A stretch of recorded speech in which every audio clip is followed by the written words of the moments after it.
Black Compass Media, back live with another one. Shout out to everybody that's out there. Shout out to the people that's gonna hear this. Tone Bro checking in. Pose. Yeah, we back, man. Episode 323. We back, man. Polo. Yo, Brooklyn, we here. We in the building. Yes, sir. So make sure y'all subscribe. You know what I'm saying? Follow everybody on Twitter. Follow us at Black Compass BCM. Join into the stream and leave your comments and your commentary. Keep it respectful and things like that. A lot of y'all like to mention genitalia. Let's not do that. You know what I'm saying? We are officially at that close range of the, you know what I mean, Christmas time, New Year's, things like that. And needless to say, fourth quarter is finishing crazy. So it's a lot going on. It's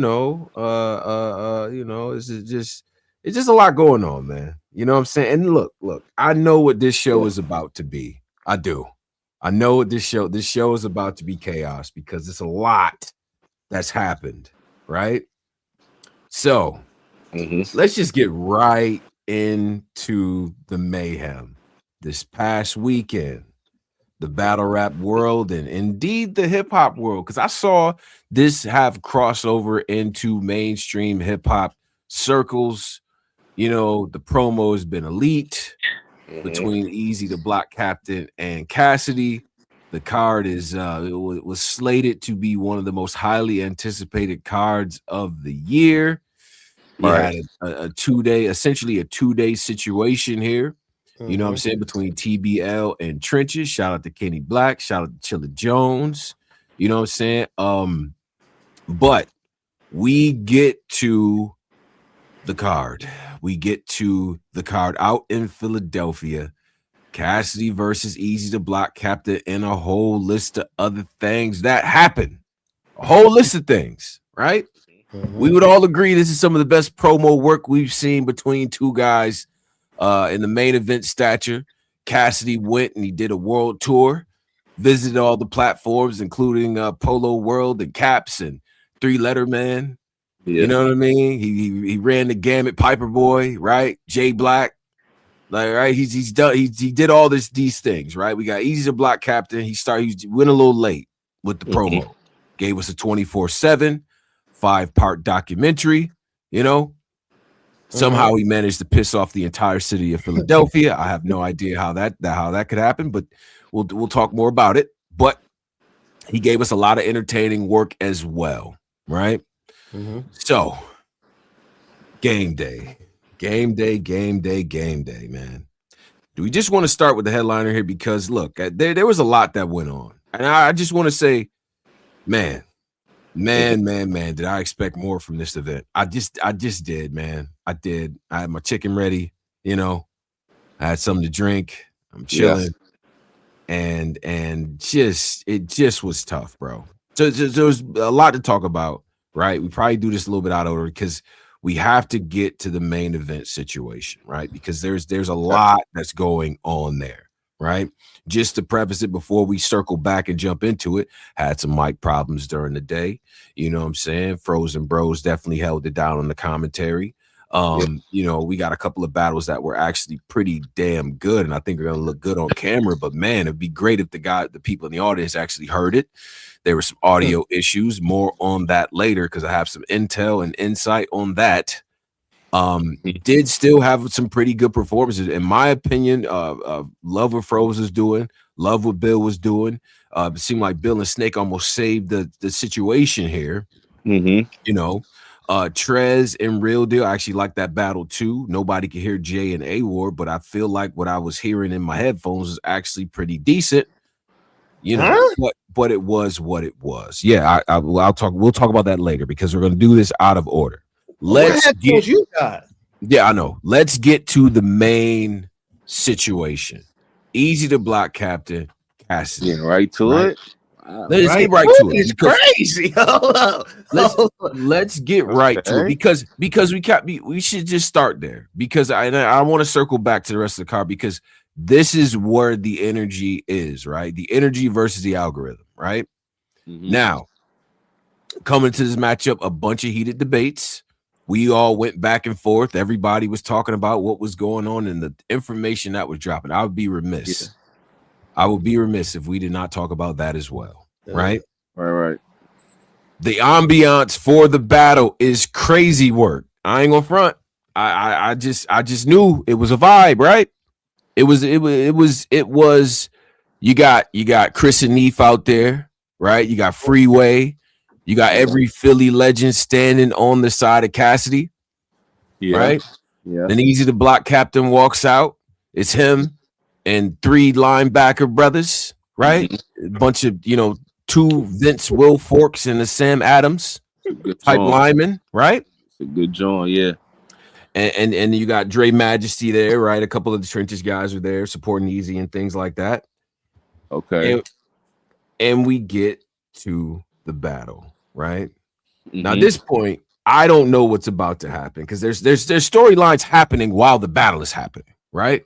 There are people banned from the situation. More on that later. Some very funny memes that arose from that. And it's already tension, right? I could sense the tension, and I'm watching it on the stream. Yeah. Now they say, even the tension in the beginning here, right? Eazy goes first. And now let me just stop there because I just need to set the scene of what was going on. First of all, you gotta preface like talk to me. Niggas couldn't get in a battle. Eazy already set the table. Yes. A lot of you niggas that was talking crazy on these platforms, y'all cannot get in. Right. I don't want y'all in here. That goes for you, Texago. That goes for you. What's the young lady's name? Zan. Yeah. Wait, you said me? No, he said no. Tex. Well, you a nigga that probably would have been to get in. Yeah, you would have gotten in. I would have been able to get in. Be honest, that goes for Zan. If Henny got in, I could get in. No way. Low key. What? Henny snuck in, man. They're not letting knowledge snuck in too.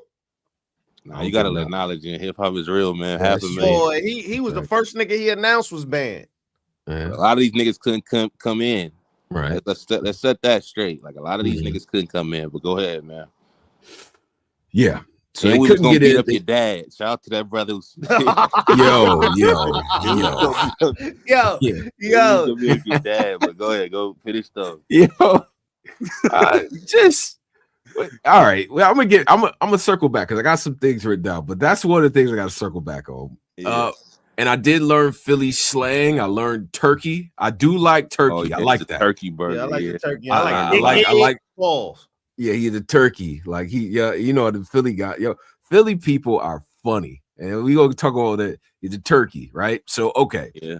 Now battle starts off. What did y'all think about Eazy Block Captain's first round? What did y'all think about Cass and things like that? Because it did hit that point where things got a little dicey. But what did y'all think? Just starting off the situation. What's up? Did we like what was happening there with the battle or what? Polo, what do you think, man? What do you think in the outset of the battle itself? Right. Well, Pole, go ahead, Pole. Eazy first. I thought Eazy first was solid. Like I thought Eazy first was. It's like it clearly was like a getting warmed up type of round. Like it felt a little beatable, but it felt like solid. Like okay, it didn't feel like this was like the one. Like this was like all right. I'm just getting into my shit. Like let me punch on him a little bit. It was one of them. Like, but it did seem a little beatable. Like nigga might be able to beat this shit. Oh, for sure. I mean, I immediately thought, I said, all right, this is a setup round. And remember in the analysis that I had early on, I'm like, yo, that first round, based on just energy alone, this first round may just be a lot for Cass anyway, right? Yeah. So the best you could do is plant seeds of where the battle is going.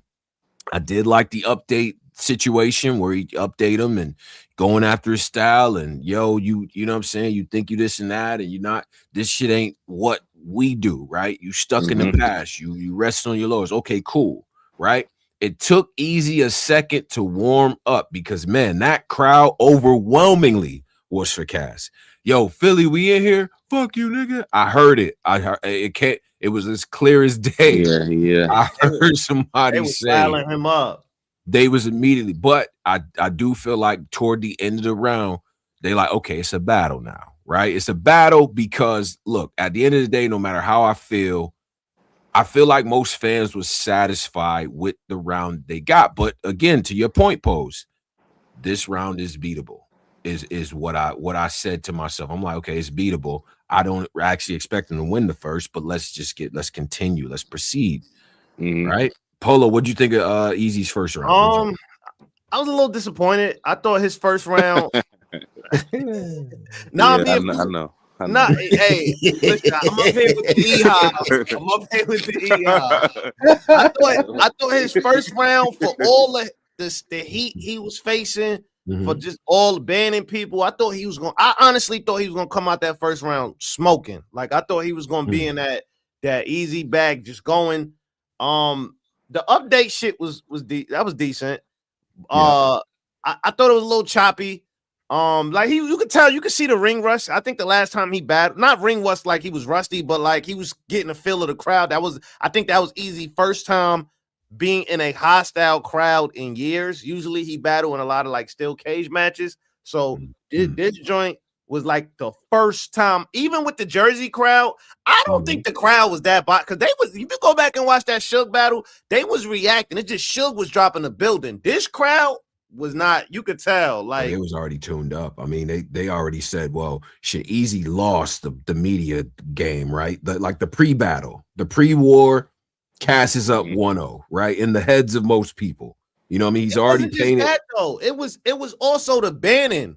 Like you got, you know what I mean? You got it seemed like all Philly popped out, right? Right. Then you got Zan, you got all these people outside, like, yo, I can't get in. Zan I didn't even know that Zan was like super highly respect. Well, you know what I mean? She really respected in Philly. Like, it's a lot of legends that rock with her. So that already kind of set the like it was already weird, like just the banning people. So he kind of didn't help. And then the day before, I thought this didn't help whatsoever. The day before, he dropped the 24/7 style blog, and in the blog, he kind of like aired out Reed, but like he showed some personal like voice notes and stuff. That's never a good idea to air out somebody when you about to walk into their backyard. Like that's just, I thought that and that's part of that is part of the ambiance here too, right? Because like I said, as this battle is about to happen, as the night is about to happen, right? We're getting storylines in real time, right? We're getting storylines in real time. We find out that Zan can't be in there. We find out that Tex can't be in there.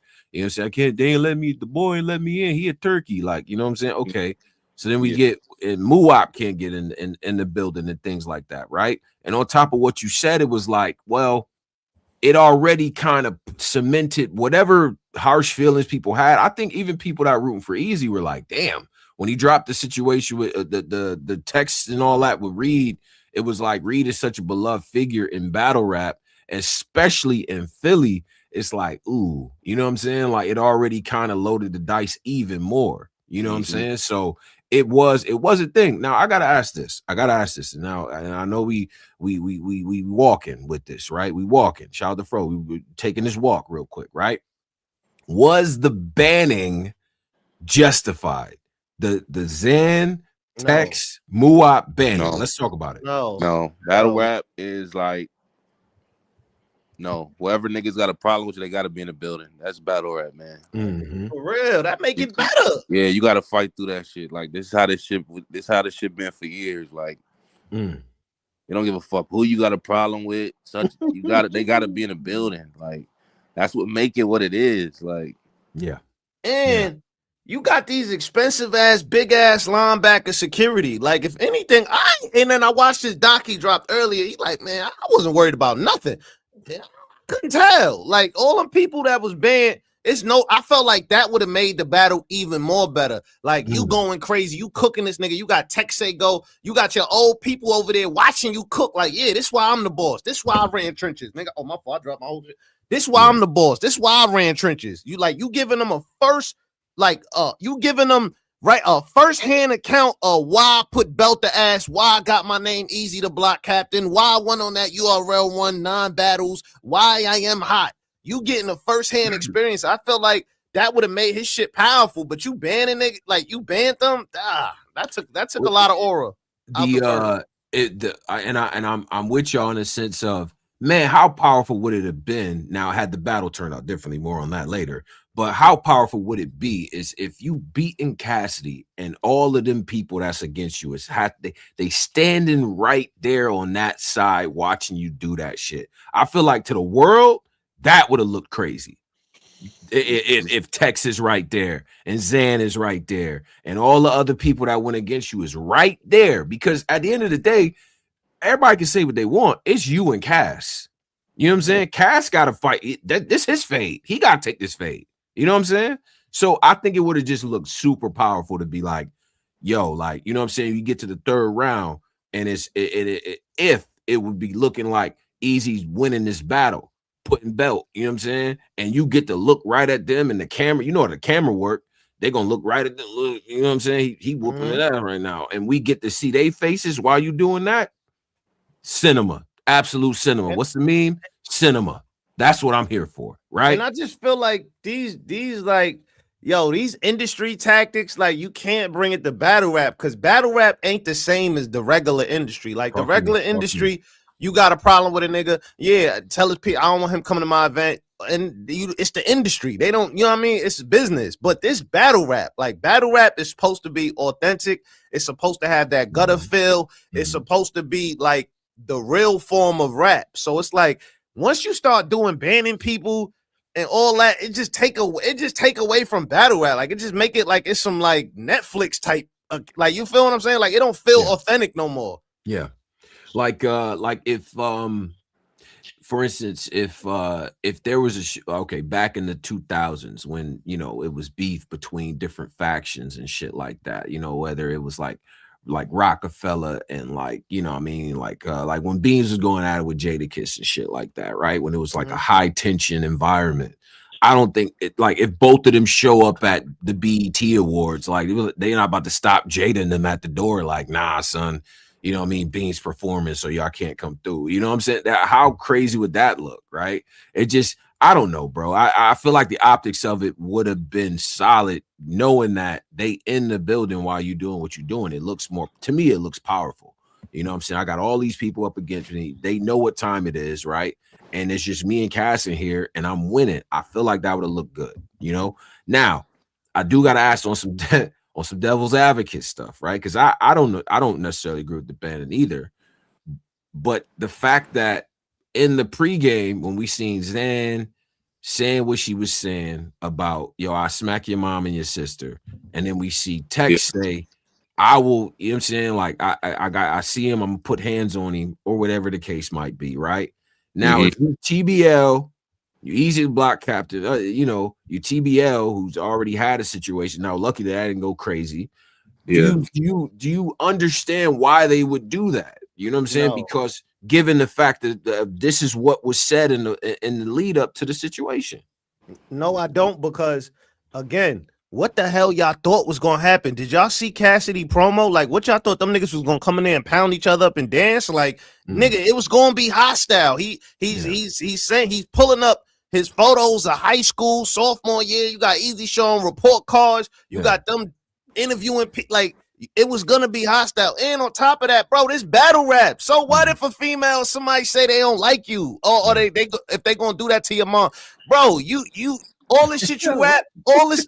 I'm just saying though, like for real though, like if you showing up to an event to get paid, you rap all this, and I'm not just saying Eazy, I'm saying in general. If you rapping all this street shit, you got these security guards with you. It's no reason you should, like, I don't understand. I still don't understand that. Like, banning her, I just don't understand that. Now Eazy did say in his blog later that, you know, TBL did the banning, right? Like they asked him like, well, what do you guys want to do with this? Like, you know what I'm saying? They took care of it. Now they not saying nothing.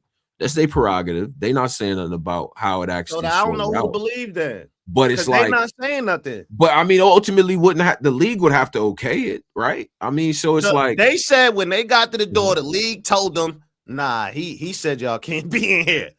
That's what they said. Okay. They said, I mean, ultimately, it's their event though, right? So they have to sign off on that. My thing is this though, that's bad at that point, right? Then don't throw an event in Philly. Then go to Atlanta. Don't. Why you going to Philly and you banning some of the Philly people that's prominent in the city? You don't think that's gonna create a more hostile crowd if they know they coming in the building? Yo, that nigga Eazy just tell Zen can't get in here. Wait, who else? Like that's gonna be around the room. Everybody talking about that. Like that creates a more hostile crowd. I just feel like what they should have did was step the security up, have more security. They had them little Dylan Gabriel size security guards in there. Like, come on, son. Like, you gotta step the security up. I thought they should have, and also I just thought the event should have like, you know, this all respectfully too, but it's just constructive criticism. I thought the event should have been managed a lot better than it was, especially with all the hype going into this battle. If you TBL and you already had a situation go down, you already had some shit actually happen, and you want to protect the fact that the whole official and coffee when they fought on stage and all that other shit, right? And if you paying this much money, right, this is not a cheap situation. The whole event, and then the headliners, this is a bag, right? And I know it's that type, and I know it's people coming to the joint that's like on that type of time with the main event guy. Like, am I, you know what I'm saying? Am I wrong in trying to protect my main event? Because I know it's two people here that's highly influential and respected in Philly that want to smack my headliner. You know, like just from that standpoint, can we not understand it from that standpoint, wanting to protect the situation because you know it's literally two people that said they want to put they would put hands on this guy. One would smack his mom and his sister. The other one said he won't smack him when he see him. Like if I'm running the event, why not even prevent all that from happening by saying? Yeah, but I mean, listen, man, it's battle rap. You take shots at people. You doing these champion interviews, calling. You know, you ran through the women. You was passing them around, whatever way you went about. You gotta expect some retaliation. Like, and granted, the retaliation was a little harsh, but still, you got all this history with these women.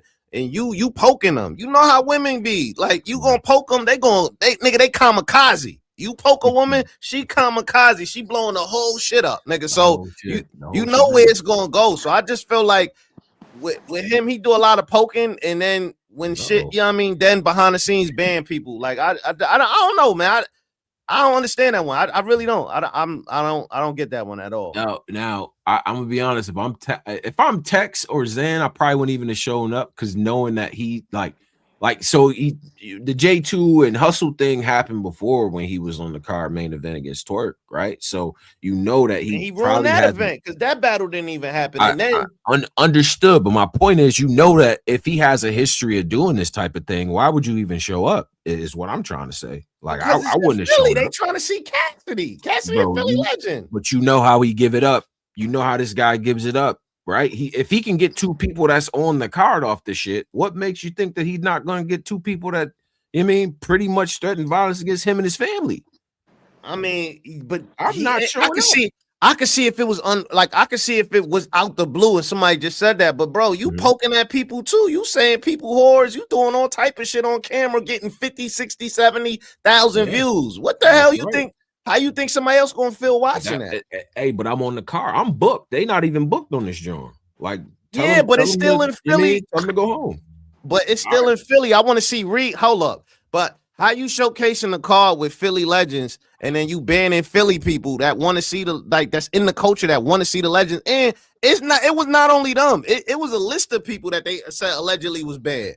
Allegedly, yeah. There was a whole but that's it.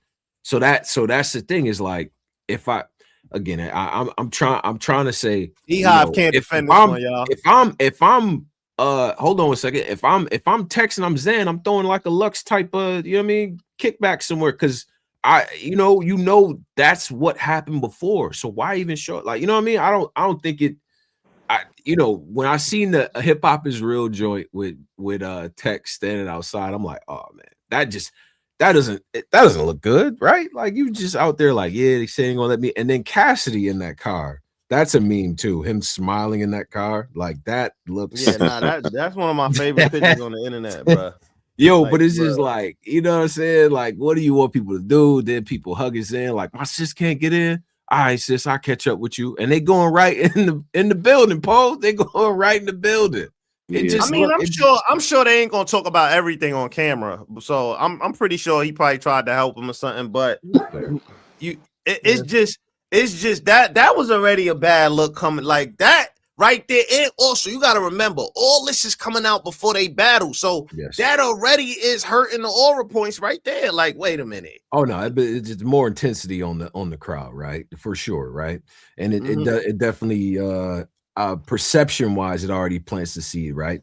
Now, because I wanted to, because to me that is an important part of this, right? We're getting this information as the battle is about to begin, as the event is happening. We're getting this information in real time, and I'm sure the people at the event checking their phones, and they probably see these notifications as well. Oh shit, you know how it be when you at the event, people get shit in real time, like, oh, whether it's a no-show or something happened or somebody squabbled or something like that happened outside or whatever, you start to hear the murmurs of what it is in the venue. Right now, Eazy is wrapped. I think we've all decided. I think me and Post are probably on the same page of like, it was a functional round. I see what he's trying to do. He's trying to plant the seeds that Cassidy is outdated. It is a very beatable round, in my opinion. Now we get to Cassidy. Let's talk about Cassidy's round. How did niggas feel about it? Post? Set us off. How did you feel about what Cassidy had in his first round? Cassidy pretty much did what I thought he was gonna do. Right. Did what I thought he was gonna do. Just have a track like the round is. He'll have like a bar that's like, damn, the nigga might have, like he did just enough. Right.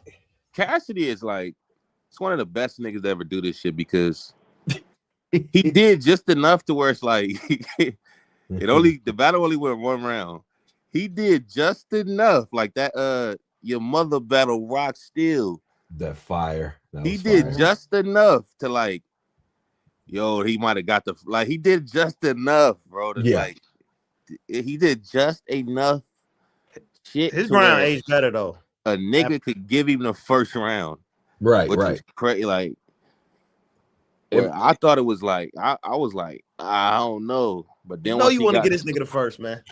But once he got to the Tone, I already know who you got first round. All right, relax. Number one. I already know who you got. We know you got Cassidy. You doing all your things. Boy, we know what you doing. You just tried to give an analogy for why he was banning people is acceptable. Bro, listen. If a nigga, let me tell you something right now. If a nigga threatened to smack my mom and another nigga said he gonna smack me with her, I'm getting right with her. Oh, that's fine. That's you. I'm saying that if I'm the league owner, not fuck what Eazy talking about. If I'm running the show and I just paid these niggas however many hundreds of thousands of dollars to do something, nigga, you might have to go home. I'm sorry. You might have to. Whatever. You said you was gonna smack the nigga when you seen him, and you said you was gonna smack the nigga mom. I just paid these niggas a lot of bread, bro. No. Especially if we ain't have a conversation before that, nigga, no. That is not acceptable. You might have to go home. And don't get online and talk shit to people. If you can't handle people talking shit back, yo, listen, you can't. I'm not saying this from Eazy standpoint. I'm saying this from the league, bro. But you're talking about Eazy. I'm talking about the league, bro. Like focus on the league. Then don't book them. Don't be a league if you scared of drama. It's battle rap. Don't book them, man. I'm not about to jeopardize 250 bands for nobody. Not a Tex, a Zen, or a Muap. Nigga, go home. How about that? Wow, that's how you feel? That's how I feel. If I'm a league owner, bro, and I paid these niggas what these niggas got paid, man, listen, bro, you might have to go home, bro. Because it's already tense in here. It's already Philadelphia, and we ain't even really from here for real. And it's 100 niggas coming through. Niggas is on bullshit already. We done pissed off Reed Dollars. Niggas, I never seen K Walker mad. This nigga tense. I got Freeway, Chris Neef, and the whole hip hop world looking at this shit. It's already might could go left in here with this shit though. Yeah, what? Hey, listen, that's cool, but also what come with this is 250 bands, bro. Y'all niggas might have to go home. I'm sorry, bro. That's what come with this shit, bro. Niggas was coming in them events in the old days with blicks on them, and that's not fire, bro. That ain't fire, nigga. That's not that. All right, niggas was doing that. That's not fire. I'm explaining to you how light this shit is. Like them niggas wasn't gonna fight nobody. You think Zan was gonna slap his mama? Like, let's be honest. Bro, listen. Yeah, like why she was people outside. say that until something happened, though. You see what I'm saying? And if I already had some bullshit happen on my league out of town, we from what TBL never from New England? Shit, we out in Philly. What you talking about when officials stole official on car? Yeah, we already had some shit happen. Man, but they still do the rest of the event. The event didn't even get affected by that. I know that by the grace of God, that if that's 2 other people, that shit might have went crazy. We don't know. But all I'm trying to say is for the amount of bread that the nigga spent, bro, I can see why you tell these niggas to go home. I can see it. I understand it. 250 bands or whatever the fuck. Man, listen, bro. I don't understand. All right, yo, look, man. Then my thing is this though. But hold up. So going forward, TBL should tell niggas, hey man, just don't do no heavy promo and that could go left because we gonna have to start banning people. And then, yo, how did that ban work out for them the first time when they was in New York? It ruined their event. But you know why? Because Twerk called out or whatever happened, and they didn't have Hustle J2. They didn't have that hustle battle in New York. You know how much people Hustle would have brought out in New York? Like, so. They already experienced the failures of banning somebody, and they do it again. And they banned 2 people who was on the card. That is to me that's different. That does matter. It's that's different than 2 people that's coming through. Bro, you ban media, rappers. You ban rappers, you ban people from the event, bro. Like that's weird. Hold up, Tone. Hold up, E-Hive. Relax. Hold up. All right, you relax and deal with the question. Actually, deal with the question. Can I get a sentence out? Damn. No, deal with the actual situation. It's 2 niggas that's coming through and 2 niggas on the card. It's a different thing. Nigga, how you banning media? How does that help your event? If you banning a media, I'm saying period in general. If you banning people that could promote your event, we seen Young Guns. Yo, damn, he banned you for real. As we seen that on camera, that's the fucking Young Guns. So if the Philly Legends is going in there and they like, wait, this nigga banning niggas like that look bad on Phil. That look bad, bro. That don't look good. Period. That look bad. Like we not gonna get up here and act like that's some normal shit, bro. That look bad. It's not normal. At 250 racks or whatever the fuck ain't normal either. So guess what? I precautions must be taken. You understand? So I'm not saying that I would have done that, but I understand why they did it. I do, bro. This is just too much shit going on. It's already intense. I gotta take precaution, right? I have to put some shit. You know what I'm saying? Like I understand why they did it. I'm not saying I would have did the same shit. I understand why it happened though. I do. And all them niggas that you talking about, they said, "Damn sis, they banned you," and walked right the fuck in. Right? Did that affect anybody from being at the event? No. I mean, you see how the crowd that I felt like that was the reason that crowd was so hostile. I think that I think no. I think the Reed shit actually. I think that was the biggest like pre-game. Like you said it perfectly. I thought, nigga, right before the event, you dropped that shit with Reed, nigga. Even people that probably wanted to see Eazy win was like, damn, son, you doing that to Reed. Reed is one of the most beloved motherfuckers, and not just. Like in battle rap, like and just in general, right? And we done been to other places. I done been over to London and West Coast, East Coast, everywhere, right? And you mentioned battle rap to a nigga on the street, wherever you at, they probably gonna say Loaded Lux, Murder Mook, but man, Reed Dallas, he comes up too. He probably the first nigga a lot of people seen. He's beloved everywhere, and especially in Philly. I think how come they ain't ban people when Averb went to that event in Houston when he had like 7 battlers on the card trying to fight him? How come they ain't ban nobody? That's well, Verb was on that card though. I know, but how come they didn't ban nobody? It was bloggers, it was me, it was a lot of people that was threatening to put hands on Verb that weekend. How come nobody got banned? All the people that was supposed to squabble Verb, I thought was on the card though that day. I don't think he. My point. Why didn't they ban nobody for that card? Why didn't they ban nobody for that card? All them people wanted to hurt Hitman. GG. What? All them people wanted to hurt Verb that weekend. Why they ain't ban nobody? That was well, I'm trying to think that card. I don't know. Hitman was on that card that weekend. Nah, he got announced. That was the Apollo card, right? But he came out there that week. That was when they announced him versus Murder Mook. They first announced him versus Murder Mook on that card. Y'all don't remember that when they had the face up in the middle of the ring? Yeah. No, I remember. My point is, they had Hitman in the building. Hitman was on a 2-month campaign with Verb. They had Geechee that went viral you know what I mean? They had that whole thing with Verb. They had media on there that had problems with, like, it was a lot of people that had problems with Verb. I didn't see a lot of precautions and none of that being taken. What if Verb would have got beat up in there? That's a fact. I mean, they didn't, but what I'm trying to say is, after that event, when Official and Coffee went left and shit, and now you in Philadelphia, you in a different place in a much more hostile environment for your main event. I think after that happened, because it happened at that event, after that shit happened, all right, now we probably got to take precaution, is all I'm saying. Like, you saying some shit like, they ain't have a history of no bullshit happening. So why would I'm trying to say is they had no reason to take precaution. My point is, they are just doing this ban thing for any time he's involved, it's bans activated. When that's the only time it seemed like safety is a problem. When Verb had his issues with all them battle rappers on the weekend, Verb was literally in spaces every morning talking about, yo, Chilla, he still talking about it like Chilla tried to set me up. He still talks about that to this day. So my point is, they ain't take no precautions for that nigga. So why? So don't start this precaution shit now. That's all I'm saying. Like, and another thing I'm saying, hold up, one more thing, bro. Hold on. Don't worry, y'all get y'all chance. Don't worry. Hold on. Another thing I'm saying is, with Verb, nothing happened to Verb. All that shit was going on. Nothing happened to Verb. And he had way more serious threats than somebody threatening, quote unquote, to smack a family member that we don't even know how she look. So somebody threatening to smack a family member versus niggas thought Verb was gonna be 6 feet under. Let's just be real. With all that shit going on that weekend. Come on. Though you don't gotta put you putting extra tomato sauce. In Boy, I don't think y'all remember how hostile that shit was. We thought Verb was gonna die. See, this is the shit I be talking about, man. I don't know. I don't think y'all remember how hostile that weekend was, man. Go back. That was a hostile weekend and nothing happened. So that's all I'm saying. In battle rap, shit may seem hostile, but then when niggas get to the event, it'd be like, man, we trying to battle, get money. That's niggas don't ever do that. You thought Verb was gonna die though. Man, nigga had Av on him, nigga had Swamp on him, nigga had Hitman on him, nigga had Geechee on him, nigga had like 7 people on him. Oh man. Well, man, look, battle talking, man. We know that. That was my point. It's just battle talk.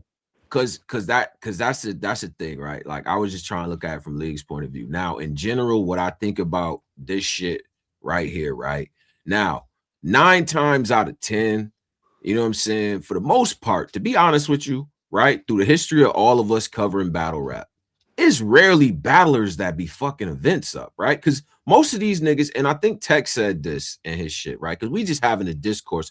So I gotta look at it from multiple sides. And listen, you Cassidy niggas, y'all gonna have to relax because y'all gonna hear some shit y'all don't want to hear too. So I don't care. I'm gonna look at this shit from a lot of different standpoints, right? Now, what Tech said, I think is true.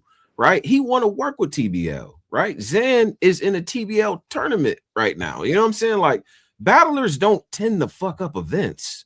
It be niggas, entourages. Now, what Tech said, hold up. What Tech actually said, what I think be missing in the whole shit. Tech didn't say that he was gonna put hands on his dad. What Tech said was the niggas he was with thought that Eazy dad was on some like funny guy stuff when he tried to extend his hand to him. And just a quick point on that. Now, objectively here, Eazy's, if you ever been to an event and like, because Eazy's dad supports his son, right? So he comes through to the events and shit.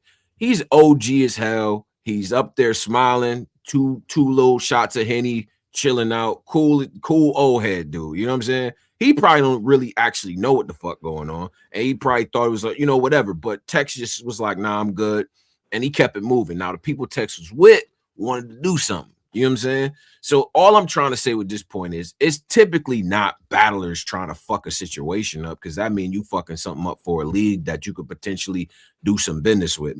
Like 99% of the time, nigga, it don't be battlers that be on bullshit. So I just want to say that for the record. So, it's discourse. Go ahead, Polo. I don't know, man. And then you just said Zan is in a TBL tournament and she made it to the next round. So how the hell y'all look kicking out a tournament contestant, banning a tournament contestant from your event? That's a great question. I ain't gonna lie, it's a great question. Because like, why would she fuck anything up when she knows she's in a tournament for bands right now? That's what I'm saying. That's why that don't make no sense. Very soon, like type shit. You know what I'm saying?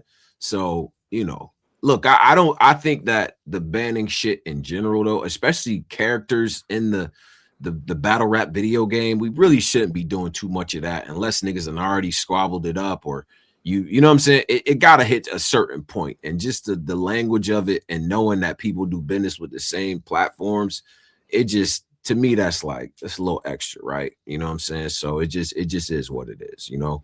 But anyway, all of this shit leads to the fact that, because we was talking about Cassidy round and shit like that too. I thought that because Pose, you thought that Cass did enough to make it a conversation type of shit. You know what I'm saying? What did you have Eazy win in the first round, or did you have Cass win in the first round? What do you think, Pose? The first round I had Eazy, man. Okay. I just thought I don't know, man. That Cassidy shit. Yeah. It was cool. I could get it with a nigga giving him it, like. Right. Like a lot of niggas. I watched that shit with Mook and them and all them niggas. It seemed like they gave Cass the first. Everybody gave Cassidy the first. I was like, damn. We're not about to say everybody though. We not, because we could even look in I'm looking at Discord right now when the shit dropped. It was very divided. Like it was Eazy 1-0s. It was Cassidy. I mean, but at the end of the day, it's still one round though. Like, exactly. That's what. And thank you for saying that point, because I found myself watching the bitch back to really do some analytical shit. I said, hold up. What the fuck am I doing? Nigga, the battle was incomplete. Like, what are we talking about? Niggas is trying to deep dive a one round. Yeah, we're not about to deep dive an incomplete battle. The fucking mission didn't complete.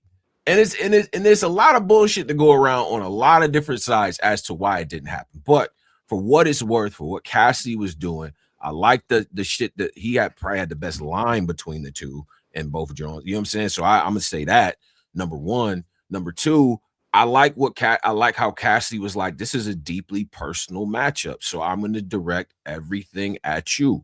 You know what I'm saying? Everything was very much directed at you. You know what I'm saying? He had a couple little spots in there where I'm like, we reverting back to the kind of the old shit that I really didn't care for too much, but it was direct, right? If you got Cassidy winning the first round, if you got Eazy winning the first round, I'm not fucking mad, because to me, I told y'all from the outset, I felt like Cassidy was going to get the first round regardless, right? Incomplete battle. Let's get to the bullshit, because now round two. Now this is where I do the fucking, you know, the meme where the guy's playing the game and shit, and he sits up in the chair. Like that's me. That's literally me. Yeah, that's why I was like, the battle's starting now. Like, now we starting, right? Because we got the first round. Yeah. And what I took away is that, all right, Eazy's trying to plant a seed that this nigga style is old, and then Cassidy's going right for the motherfucking jugular. Okay, cool. Let's lock in and let me see what 2 and 3 is about, right? Okay. Eazy, get the going. Okay. Saying some shit, starting to work into an angle of, you don't even remember when you was in jail, you was finna go PC. Now, as he says the words PC, he's very close to Cassidy. And I'm gonna tell y'all this, full disclosure, I ain't ashamed of nothing, nigga. I had braces at one point. And let me tell you something about braces, nigga. When you hit the P words and the S words and the T words, nigga, spit be happening. Spit does, yeah, you gonna spit, nigga. It just is what it is, right? And he's close up on him. He spits on him. Cassidy said, yo, move back. You know what I'm saying? Hits him with the little hand, move back. Don't touch me. Don't touch me. Don't touch me. Nah, you gotta move back, bro. You gotta move back, or I'm gonna knock you the fuck out. Whatever the case might be. Now at this point, we got our first little pull apart situation, almost fight, whatever, right? I had a parlay on at least 2 almost fights, right? So I already hit you. Okay, I hit 1. You know what I'm saying? All right. Security at this point jumps in. You know what I'm saying? And there's a lot going on here, but let me just stop it right there. Hold up. Yeah, go ahead. Go ahead, because there's a lot going on here. Go ahead. The nigga that made it go left. Yes. Sweaty Murphy, man. Eddie. Go back to the footage. The nigga that makes it go left to make it get to when niggas going maniac and they maniac in the scene. It was Enes. That's the reason the shit went extra haywire. Yeah, he went crazy. Yeah, he was wilding. Because he like did something to Eazy, and then Eazy security deserve a raise. I don't know where that nigga even went when they nigga, they picked that nigga up and threw him behind him. Seemed like it was about to get a little mixy. Like they just pushed that nigga to the back. Like I don't even know where that nigga went when shit was lit. Like, right. But it was all Ness, man. Ness threw his and shit went left, bro. I'm telling you. Cause Ness pushes Eazy's arm and all that, right? Like, get the fuck up out of here, like type shit, right? But because it was two different, like, pull apart situations. No, right? you know what it is? Because look, Eazy had a like. Sometimes with Eazy when he rap, he say y'all niggas, like when and he'll look at the niggas behind and shit. Like when he was doing this, it just so happened Cassidy had mad legends behind him. Ness, Reed, Freeway. So when he doing this y'all niggas shit and he pointing at niggas, I feel like that's turning niggas up even more, especially with the shit that happened with Reed the day before. Yeah, his security definitely do deserve a raise for that situation. Right. But I don't know, man. How y'all feel about the spitting shit? You said something I think is really important now, right? Now we talking battle rap X's and O's here, right? Now entourage rules, right? Because I done been dissed in a whole lot of battles. Niggas done pointed at me, tone bitch ass nigga, remember the nigga I'll beat your manager up type bars, all type of shit, right? I thought entourage rules was nigga, even if he was directing it toward them and they feeling some type of way, this ain't your time to be jumping in nothing, right? Like you ain't supposed to be. Yeah, nigga, gotta relax. You are a spectator. You know what I'm saying? Like now when Eazy gets close to it, and this is the point of contention I had. You Philly battlers, right? When we first seen Reed, we first seen all y'all battle, bro. I used to say this shit all the time. He is way too close, right? Don't we remember Dose? This is why Dose happened with Math, right? Because early battle rap niggas was just rapping, but the Philly niggas made the close talking, getting your face style and all that other shit. We wasn't New York really. Go back to them old Rex battles and Jay Mills and them. Like they wasn't in each other grill like that. Like that's how you Philadelphia people and people that grew up on that type of rap. That this is what y'all do, right? But when a nigga say, "Okay, you spitting on me," I do feel like that's a moment to be like, "All right, let me back up a little bit." You know what I'm saying? Now, how he when Cass like you spitting on me. He reacted like, nigga, I ain't moving. It's like, whoa, now it's like his pride got in the way. I think now so. It's like, all right, now you spitting on me and you saying, nigga, I'm not moving. It's like, is you trying to disrespect me right now? Like, what's going on? Right. And from his standpoint too, he probably like, well, shit, when you was rap, like Cass had moments where he was close to him in the first. Now I don't know if he was spitting. Easy is nigga, way taller than Cass though. But it's like, bro, if I tell you that you're close now, if I say, all right, bro, you spitting on me, but if I follow it up with you spitting on me, back up before I knock you the fuck out, what do you think is gonna happen in that moment too? Because that's another part of it that was in there. You know what I'm saying? Because Eazy's like, yo, this how I rap. You know what I'm saying? Like, fuck that, nigga. You better back up or I'm gonna knock you the fuck out. Cass poked his stomach, Eazy smacked Cass' hand. Cass ain't try to like go. He kept rapping. Remember when Cass poked his stomach in the first round? Yep, I remember that. And he smacked his hand down. Cass ain't try to smack him up or nothing. He kept rapping. All right, cool. He kept rapping. I just felt like with that situation, I felt like if he's saying you like anybody, not just Eazy Cass. If a battler is saying, yo, you're spitting all on my face, bro, give me a little space, because he got the right to say that. Like, give a nigga space, then start over. All right, my fault, then start over, whatever. But I felt like his reaction, it was already a high stake battle. His reaction with the whole, like, that sent it up even more. And then Ness, Reed in the back, like, dumb niggas sent it up. Then the security, when the security started pushing niggas, I knew the battle was done. Oh yeah, when the three defensive tackles got in there, because then it's like, and that's another part of it too, right? That's like, all right, because listen, this is battle rap. We used to almost fights. You know what I'm saying? We understand the game. This is kind of part of it, right? It's gonna get a little chippy. You know what I'm saying? Now, when you bring in outside security that don't necessarily understand battle rap, and their goal is to protect you, and they see something like that, I mean, these niggas formed a line that was so crazy that you couldn't see behind, like it was an eclipse, nigga. It was three big ass niggas in the front blocking out Yeah, they did like a little 10 other people. That's like a little bot, like a little SWAT team move. Like when you protected somebody, they all swamped this. You know what I mean? Everybody watching inside. They did the formation. So it's like, damn. So then, but see what does that do? What does that do to people, right?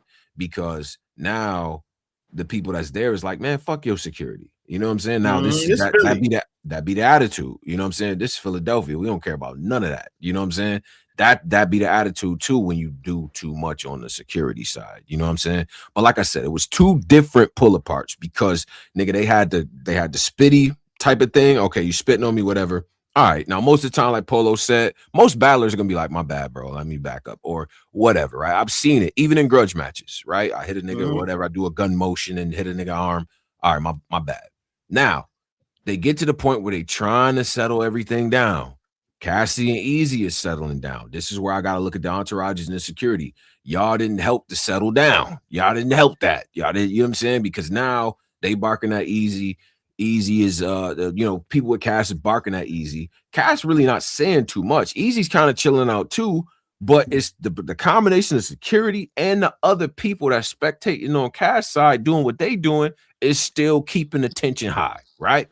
Then what happens is they both kind of get around security a little bit and they kind of face to face. And then what is Cassidy? That's that Pottsville shit, man. That's that Pottsville shit. You know, which I thought was funny. I ain't gonna lie. I was like, that's funny. It's a Pottsville shit, man. Fuck out of here. You know, Eazy, him, they talking shit, whatever. And then they got to this pointing bag, right? Because starting off the pointing, Cass doing the pointing shit, right? Now he wasn't close to Eazy's face, right? Now Eazy get the pointing back, and Eazy mushes the nigga in the face. Like you could see, I froze it at this point. He has his finger in the man's face, right? And then that's when the hand gets smacked down by the next do that, the smacking the hand away, and then we get to another frenzy, you know, and that's where effectively I'm like, okay, it's over now. Once I seen that little part of it, once I feel like the security started hearing some of it ain't in the car today. It's in here. We out of here. I seen the big he had one of them big ass linebackers. I seen when the nigga said that, he looked at him and then said, "Nah, it's a wrap." Seriously. So I mean, I don't know, man. At that point, it's over. Yeah. That was an interesting. It's in here is crazy. Who did? Was that Reed? Ain't no names. Okay, who did the? All right, you know what? All right, we're not saying. I don't know who said it. But whoever heard it, whoever said it's in here, that was one of the clearest lines of the night. It was. It's in here. It's in here. That's really. It's like, in what? Here is really what ended the battle. Like I'm gonna be real. Once he said it's in here, I looked like it's like I don't know why I was looking at the security guards and while I'm recording this shit because I'm like I feel like they gonna either snuff somebody or do something crazy. So once niggas say, yo, it's in here. It ain't in the car today, something like that. Yo, they got Eazy up out of there. Nigga, oh, yeah, for sure. He's by the door. Bro, the phrase, it's in here, any hip-hop anything is a terrible phrase. I'm going to be honest. It's a horrible thing to say in general. It's just like, what? Okay, it's in here. Now we're not safe. If you're security, yeah, let's get the fuck up out of here because at this point, it's already hit a certain, you know what I'm saying? Yeah. So it's like, there's a lot that's going on there. And in my head, I'm like, man, like for that to be what it was, and obviously we doing this with the main event first, I'm at home at this point, in the comfort of my own home. And I'm just sitting there like, God damn, really? Really? This is how we're going to do this? You know what I'm saying? For this battle, and the eyes of hip hop and battle rap are on this right now. This is really what we got to. We got a round and a third.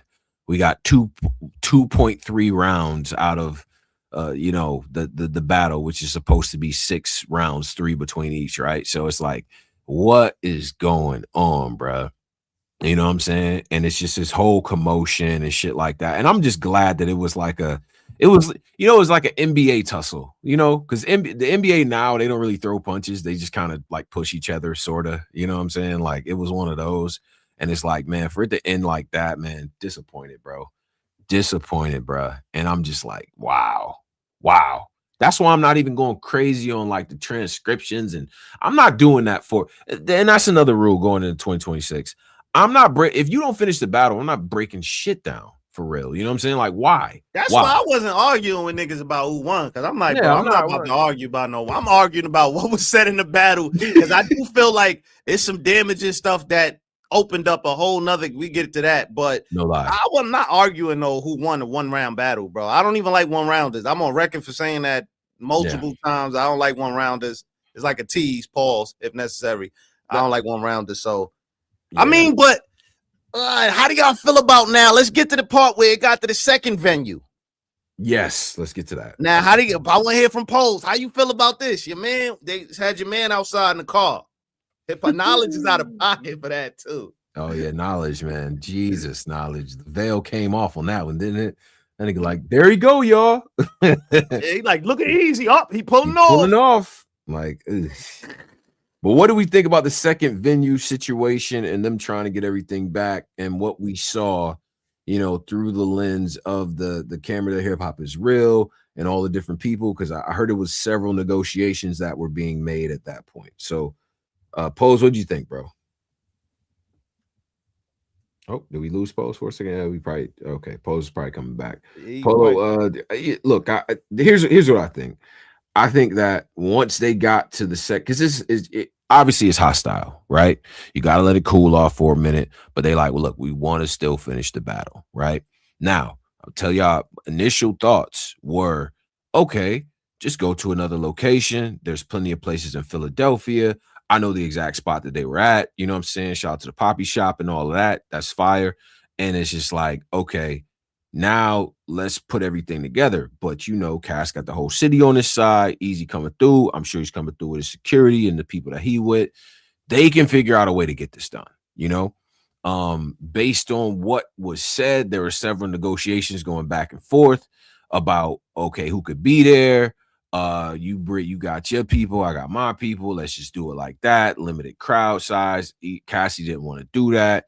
He like, nah, let's just, you know what I'm saying, do the shit. How we gonna do it? The people that's here get to be here. We done already fucked the shit up because the fans that paid for the shit ain't gonna be able to see it till tomorrow anyway. You know, this and that, right? Now I was conflicted about it until I actually seen that, because they ended up having Reed and Cortez in that same situation, right? And that battle was fire too. Tez, listen, man, shout out to Brooklyn, man. Tez did his goddamn thing. Shout out to Reed. It was a good battle, right?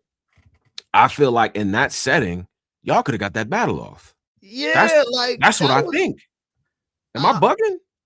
I'm gonna be real, man. I'm gonna keep it real. I was highly disappointed with TBL. I'm just being real. I was highly disappointed with TBL. Like, I felt like they should enforce that. Like, what you mean you ain't coming in here, bro? Ain't nothing happening. All this money we done paid y'all, man. We getting this battle done today, or nobody getting paid. Like, well, technically, Cassidy said on my interview, technically, if this was legal, like, he already fulfilled his contract. He stayed in the venue. The other artist left. He stayed on stage, and then he said he went to the second venue. So he said, technically, if this was to go, like, you know what I mean, legal, that's what he was saying without saying. If this was to go the legal route, I already fulfilled my contract. Like, I went to both venues. You already did. He already did what he needed to do. And then, like, Eazy told us that he gets all of his shit guaranteed, right? So it's like, you know, so it's, you know. He said that? Yeah, he did. He said, my contracts are guaranteed. Like, all of my shit is, you know what I mean? So, which, hey, listen, man, do how you do. You know what I mean? But look, I watching the Reed and Cortez battle, I'm like, y'all could have, not only could y'all have gotten that done there, I think it probably would have actually ended up being a better battle based on the fact way that, better than that. Yeah, like, because we know in a closed room environment type of shit, we can hear everything. And again, that Reed and Cortez is fire. I know y'all could have got that shit off. I know y'all could have got that off. You know what I mean? Like, just in my head, I'm like, damn, son, we can't make this shit happen here. That was crazy to me. You know what I'm saying? What type of sheesh was them niggas? What they got, an NFL investor over there, NBA investor? Bro, they still paying the full joints even though niggas ain't battle. Bro, wow. This is what Eazy disclosed in his Who blog. said it was $250,000? That's how much the battle costs? Bro, listen, I was factoring in everything type shit. Cause based on what niggas be, you know, because I know they for don't. sure Cassidy got 6 figures. I don't know. We about know if Cass got figures, 6 niggas pay Cassidy 6 figures for the battle. This Yeah. is, and I'm just extrapolating from there, right? Because you got twerk. Smack, I mean, it was worth it though. What you mean? He sold the card. How was it worth it when them niggas talk about some? Man, I'm saying though, without this happening, I'm just saying in general, without this happening, it was worth it. Like he sold the card. He got like this the most nigga. This the most we seen everybody talk about. Nigga, this everybody was talking about this. It wasn't just battle rap algorithm. It was regular hip hop. Chick Smooth, Joe Budden. It was mad people talking about this. So I felt like he did his job. Part of his job, that I'm pretty sure part of that was to promo. And he did the part of promo. And he promoted for like 2 months. Yeah, it was a very well sold situation for sure. Like, you know what I'm saying? But Pose, what point are you making with the whole thing? Oh, Froze said, they said Froze, somebody said in the chat, Froze said that was the budget, like 250 was the budget for that battle. Okay. So if I'm just saying that at that point, you know what I'm saying? Because look, I wasn't there, so I don't know what all the like just as a fan, just as somebody that's watching the whole shit unfold and then seeing what Cortez and Reed was, I feel like that battle would have been very dope in that environment, bro. It just seems like it would have been perfect, man. You know what I'm saying? But that being what it is, as of yet, we don't know, right? Because there's speculation that they want to get the battle done and things like it. Just seems like a dub, y'all. I'm gonna be honest, it does, man. Cassidy said on the interview I did with him, he said he gave him a bunch of dates. He said they he not responding, and then he said that he could battle Friday. And Eazy said, I guess Eazy did a follow-up interview or some shit like that, and Eazy said that it's on Cassidy. So they both saying the same shit. So AKA this shit ain't happening. That's what I'm trying to say. It's like both guys are kind of saying like it could happen, but then it's not happening. But then you're not locking it in low key. I don't know what the conversations are with TBL, but you know, look, I say all that to say collectively between Cassidy's media run, Eazy's 24/7, the storylines, the extras, the drama, the pure cinema of it, all that had to happen was for niggas to complete the mission. The mission was right there. Just finish the goddamn battle. Yeah, nah, this battle got to get finished, man. Like that. I just wanted to see brothers complete the mission. Y'all did one of the best. This is one of the best storylines and buildups to any battle that's happened in recent memory in all of battle rap, right? Y'all gave us all of the shit. It's emotional for niggas. You know how emotional this battle is, bro. And the lead up to it, if you had Eazy winning, use a bitch ass nigga to a bunch of niggas, right? If you had Cassidy winning, use a bitch ass nigga to a bunch of niggas too, right? When you got that level of division and an emotional investment, even from casual fans, you know what I'm saying? One of my boys called me like, I ordered it, bro. I ordered it, man, just because I gotta see this. You know what I mean? He don't watch nothing.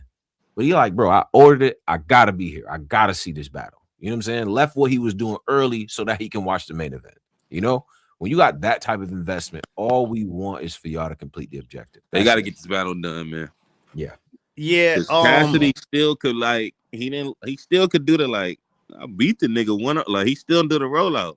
Oh yeah, I mean, battle gotta get. They both doing that. They both doing that rollout. Oh, did you see some of the post game stuff? Oh man, like yeah. Oof. Yeah, I see. Okay. Now, before we get to that, it's just I mean, if it happened, I don't know. I don't know if it's gonna happen. I will hope it happens before the end of the year. If it goes in the next year, I don't really. And then it gotta happen in Philly. If this don't happen in Philly, it's not powerful. They gotta finish this, bro. Yeah. I would love for it to happen in Philadelphia, man. Because it has to. If it don't happen in Philly, that makes Cassidy shit stronger. Like, nigga, we couldn't even finish this in Philly. We gotta cut. Like, I feel like because don't they got an event in Atlanta coming up, the tournament? Yeah, well, no, that's in New Orleans, right? That's the second round of the women's tournament, which is gonna be fire, by the way. Now let's say they put Cassidy and Eazy on that New Orleans card. Is it hit the same or no?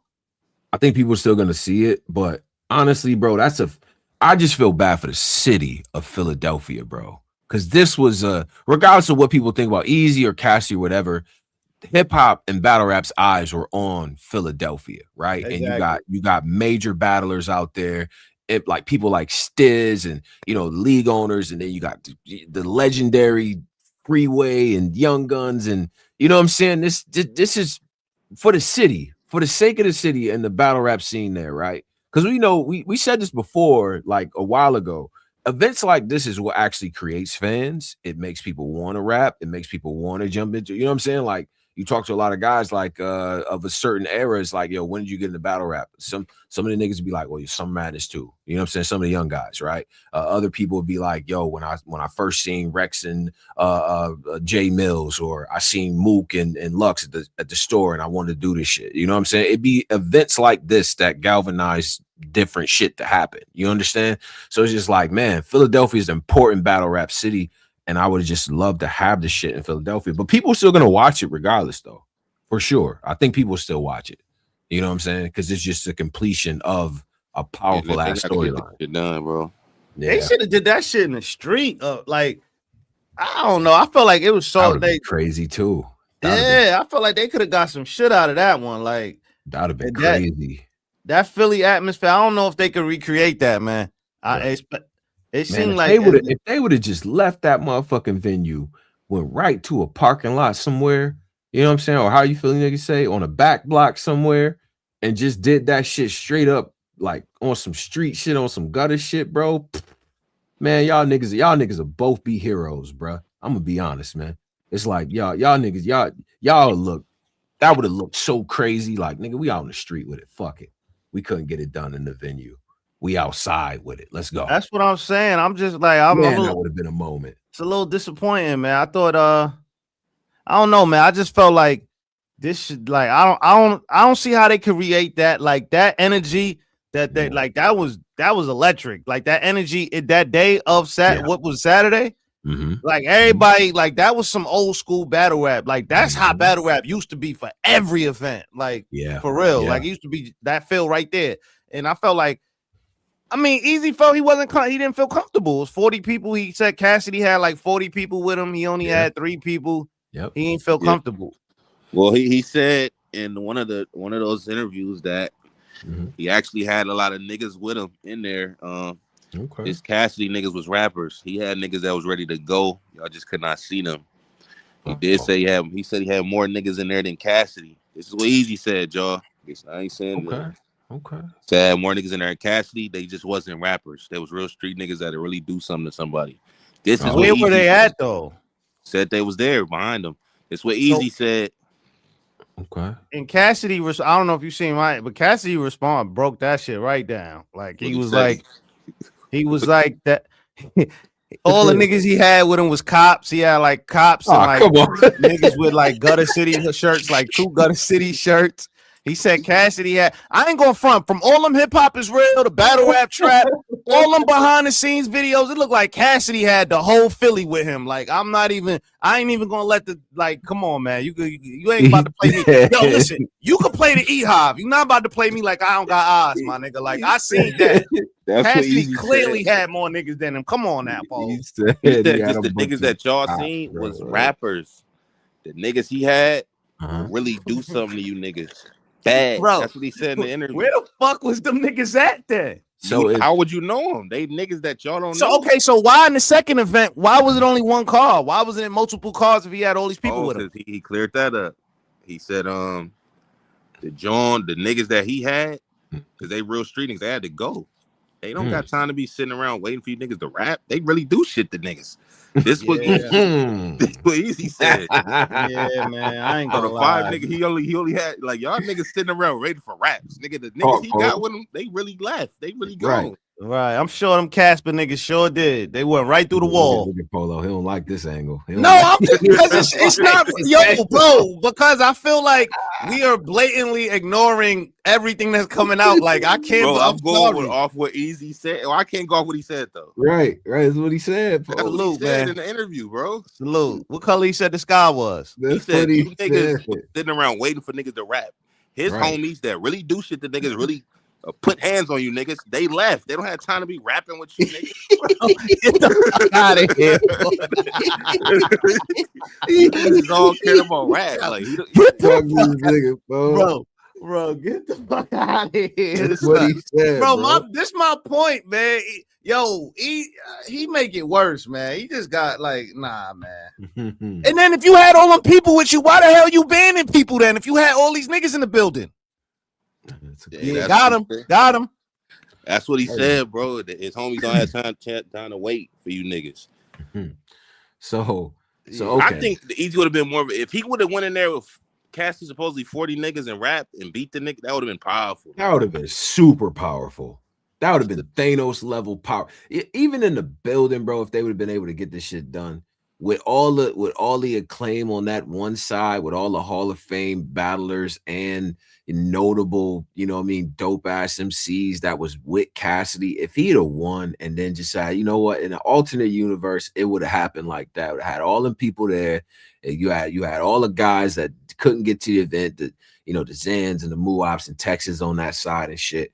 How powerful would it have looked if you had actually just stood tall in that moment and won that shit, bro?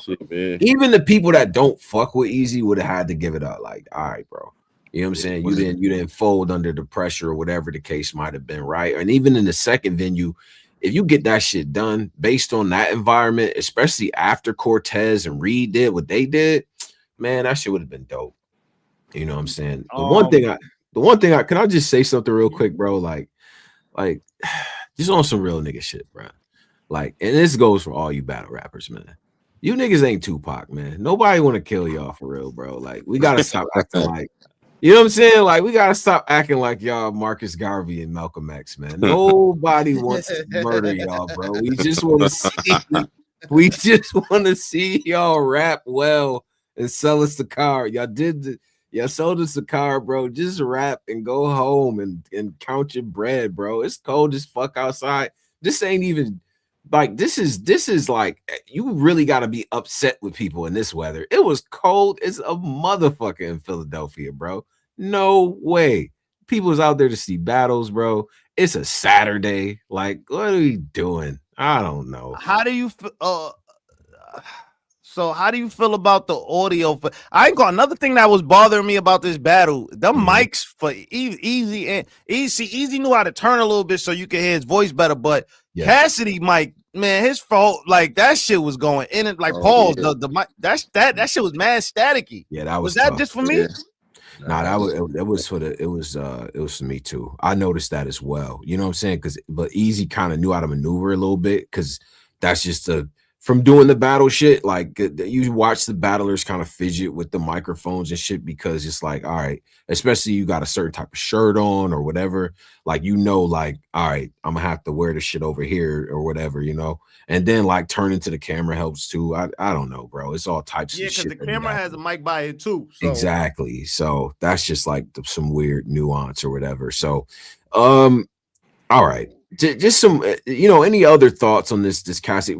Because there is post-game work here. You know what I'm saying? And I do see that there's still going to be some nuclear fallout from this shit. Yeah. Because, nigga said that shit in here tonight. Bro, nah, it's in here. Like, nigga was not... Yo, them niggas was not... Did you see the video he dropped on his blog of him talking to Reed? Reed balking at him. He like, nah. Oh yeah, I seen that. I seen that. He should have kept that. He should have kept that in the stash. What? Hell nah. Because I ain't going front. On pay-per-view, it looked like Eazy was balking back at him. I said, yo, this nigga balking back. It do. When they played that shit, that nigga said, nah, he should have kept that, bro. Nah. Reed like, yeah, you do some sucker shit, nigga. Eazy, like, I'm just disappointed in you. He like, man, you did some hoe shit. How do y'all feel about Eazy having security? Yeah, now we here. How do I feel about it, bro? Like, is that I just don't even think it's necessary, bro. There's two ways to kind of look at it, right? Like, yeah. In battle rap, we don't do that. Like, a nigga gets security, we don't do that.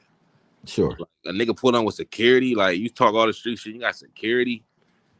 But it's like, on the other hand, it's like, he is trying to build he's trying to like security is about perception sometimes. Like that is true. That's true. He's trying to make his brand seem super important. Like, yo, I'm the money. Like, nigga, I gotta build a wall around me. So I can see it on that part and like on some he's trying to move like that, but in battle rap, we don't really do that. Like, bro, I've seen Murder Mook, Loaded Lux outside, like on some just random Harlem day outside. Yeah.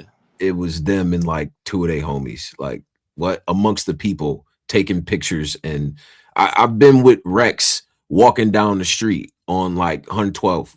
Like these niggas is, I mean, everybody from the mailman to the old head to the little nigga in the street. Hey Rex, what's up? What's going on, Rex? Yo, I see you, Rex. What up, bro? Like battle rap is amongst the people. You understand? Like there's a people element to this shit that like mainstream hip hop doesn't have, right? So if you see like a Rick Ross or a Hove or whatever, like, you know, hip hop has this thing because rappers have been shot before and all that other shit. And, you know, but even with like some notable rappers, like I've seen like Styles P and the Lox and them used to come to Rochester all the time.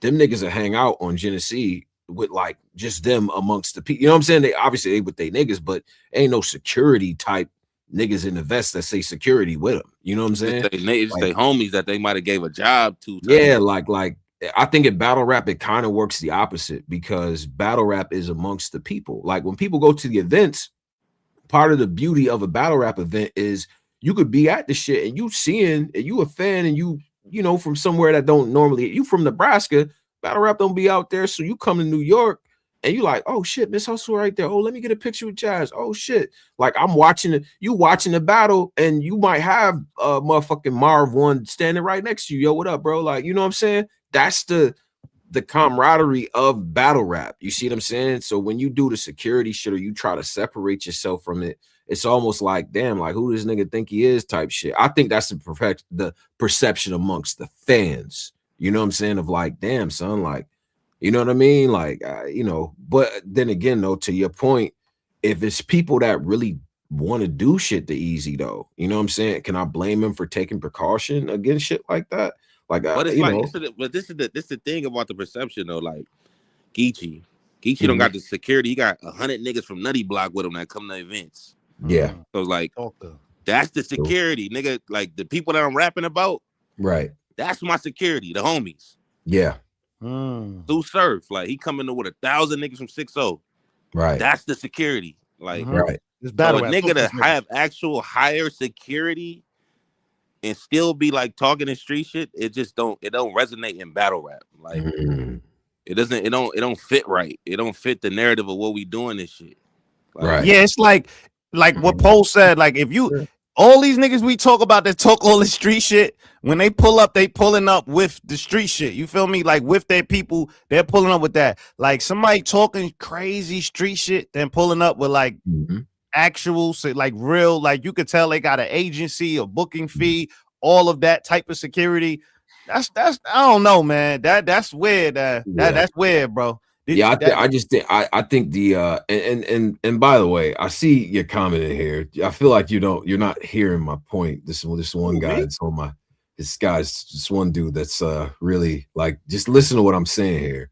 Most people don't have security in battle rap. As fans, we like the fact that if we in a building, you accessible. You know what I'm saying? Like nigga will be in there. I done seen fans that come from wherever the fuck they come from. Even I've seen motherfuckers come from London to come to a big event and they like, shit, I never seen Jazz in person. Oh shit, they go surf over there. They go, you know what I'm saying? You accessible, right? Like, you know how many times niggas don't watch actual events take place and they sit standing next to an Ave or like a, you know, swamp of niggas that they fuck with and shit. It's like dope. That's a dope aspect of the culture. You understand? So when you see a nigga and they got security and they kind of shielded and, you know what I mean? It's like, damn, it doesn't hit well with battle rap. It's like, it's almost like you better than us, like type shit. And then it's like, bro, nobody's like after you, my nigga. It's battle rap shit.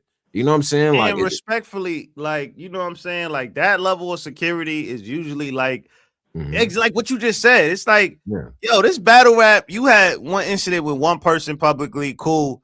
My nigga, like one person got like you moving like you with the Navy SEALs, my nigga. Like, yeah, bro. That's the other part of it. It's like you got into one thing with one guy, and it's like perception. This is perception, right? Yeah. You got into something with one person, and then you got fucking linebackers with you. You know what I'm saying? It's not like even when the case, like, I'm glad you mentioned like Surf and Gotti and them, like they got actual ops, like, you know what I'm saying? Like it's real people that's really, these niggas got hit up before. They got like real, you know what I'm saying? Like they got real actual people in the, you know what I'm saying? Like it's different, and they don't got that type of thing. You know what I'm saying? They don't got that type of security. Now they with their people, but they don't got that type of. It's just optically when you see a nigga that's 6'9" with a security vest on, it's something about it that does kind of hit. Yeah, it's just like, and even it just looks away.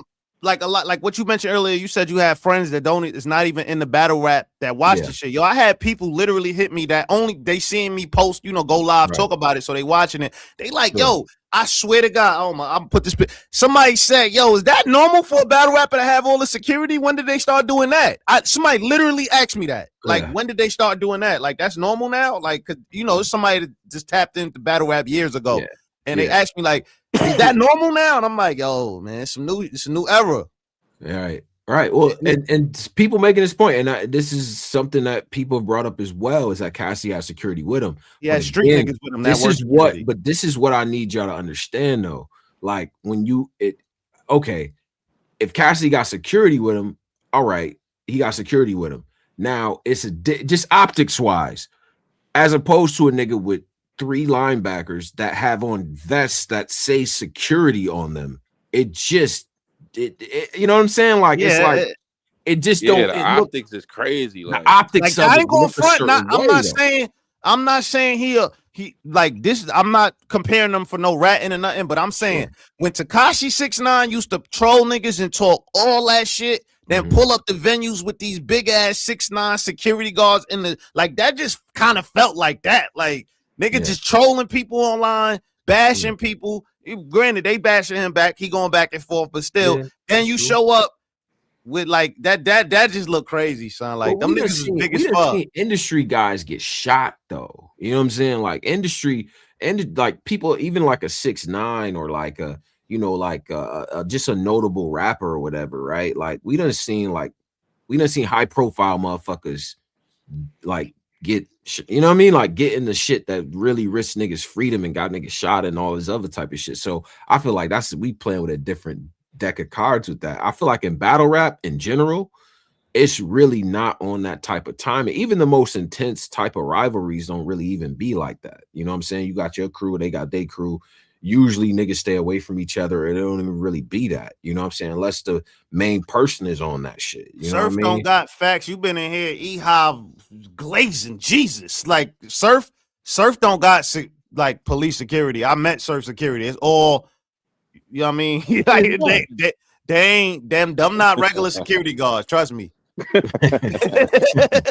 Just trust me on that without saying. But if you don't have that type of backing though, like if you're not like, because like Surf and Gotti and them, you know, obviously they, you know what I mean, it's a different type of connection. You feel what I'm saying? Like, but if you like, all right, I need to have my niggas with me, you know what I'm saying, or I need to have some type of support with me or whatever, it's like, all right, well then what logically do you need to have happen? All I'm gonna say is, because I'm not in these niggas' heads and shit, I don't know what else they got going on. I just know perception wise, it looks away to people. You know what I'm saying? It just like we never seen nothing like that before. Like the streets is like Piperboy just said, like the streets is gonna respect more, or like the battle rap streets or the fans themselves are like, okay, he got his goons with him, as opposed to. And I mean, these niggas is huge, right? Like these niggas is 6'9", 350.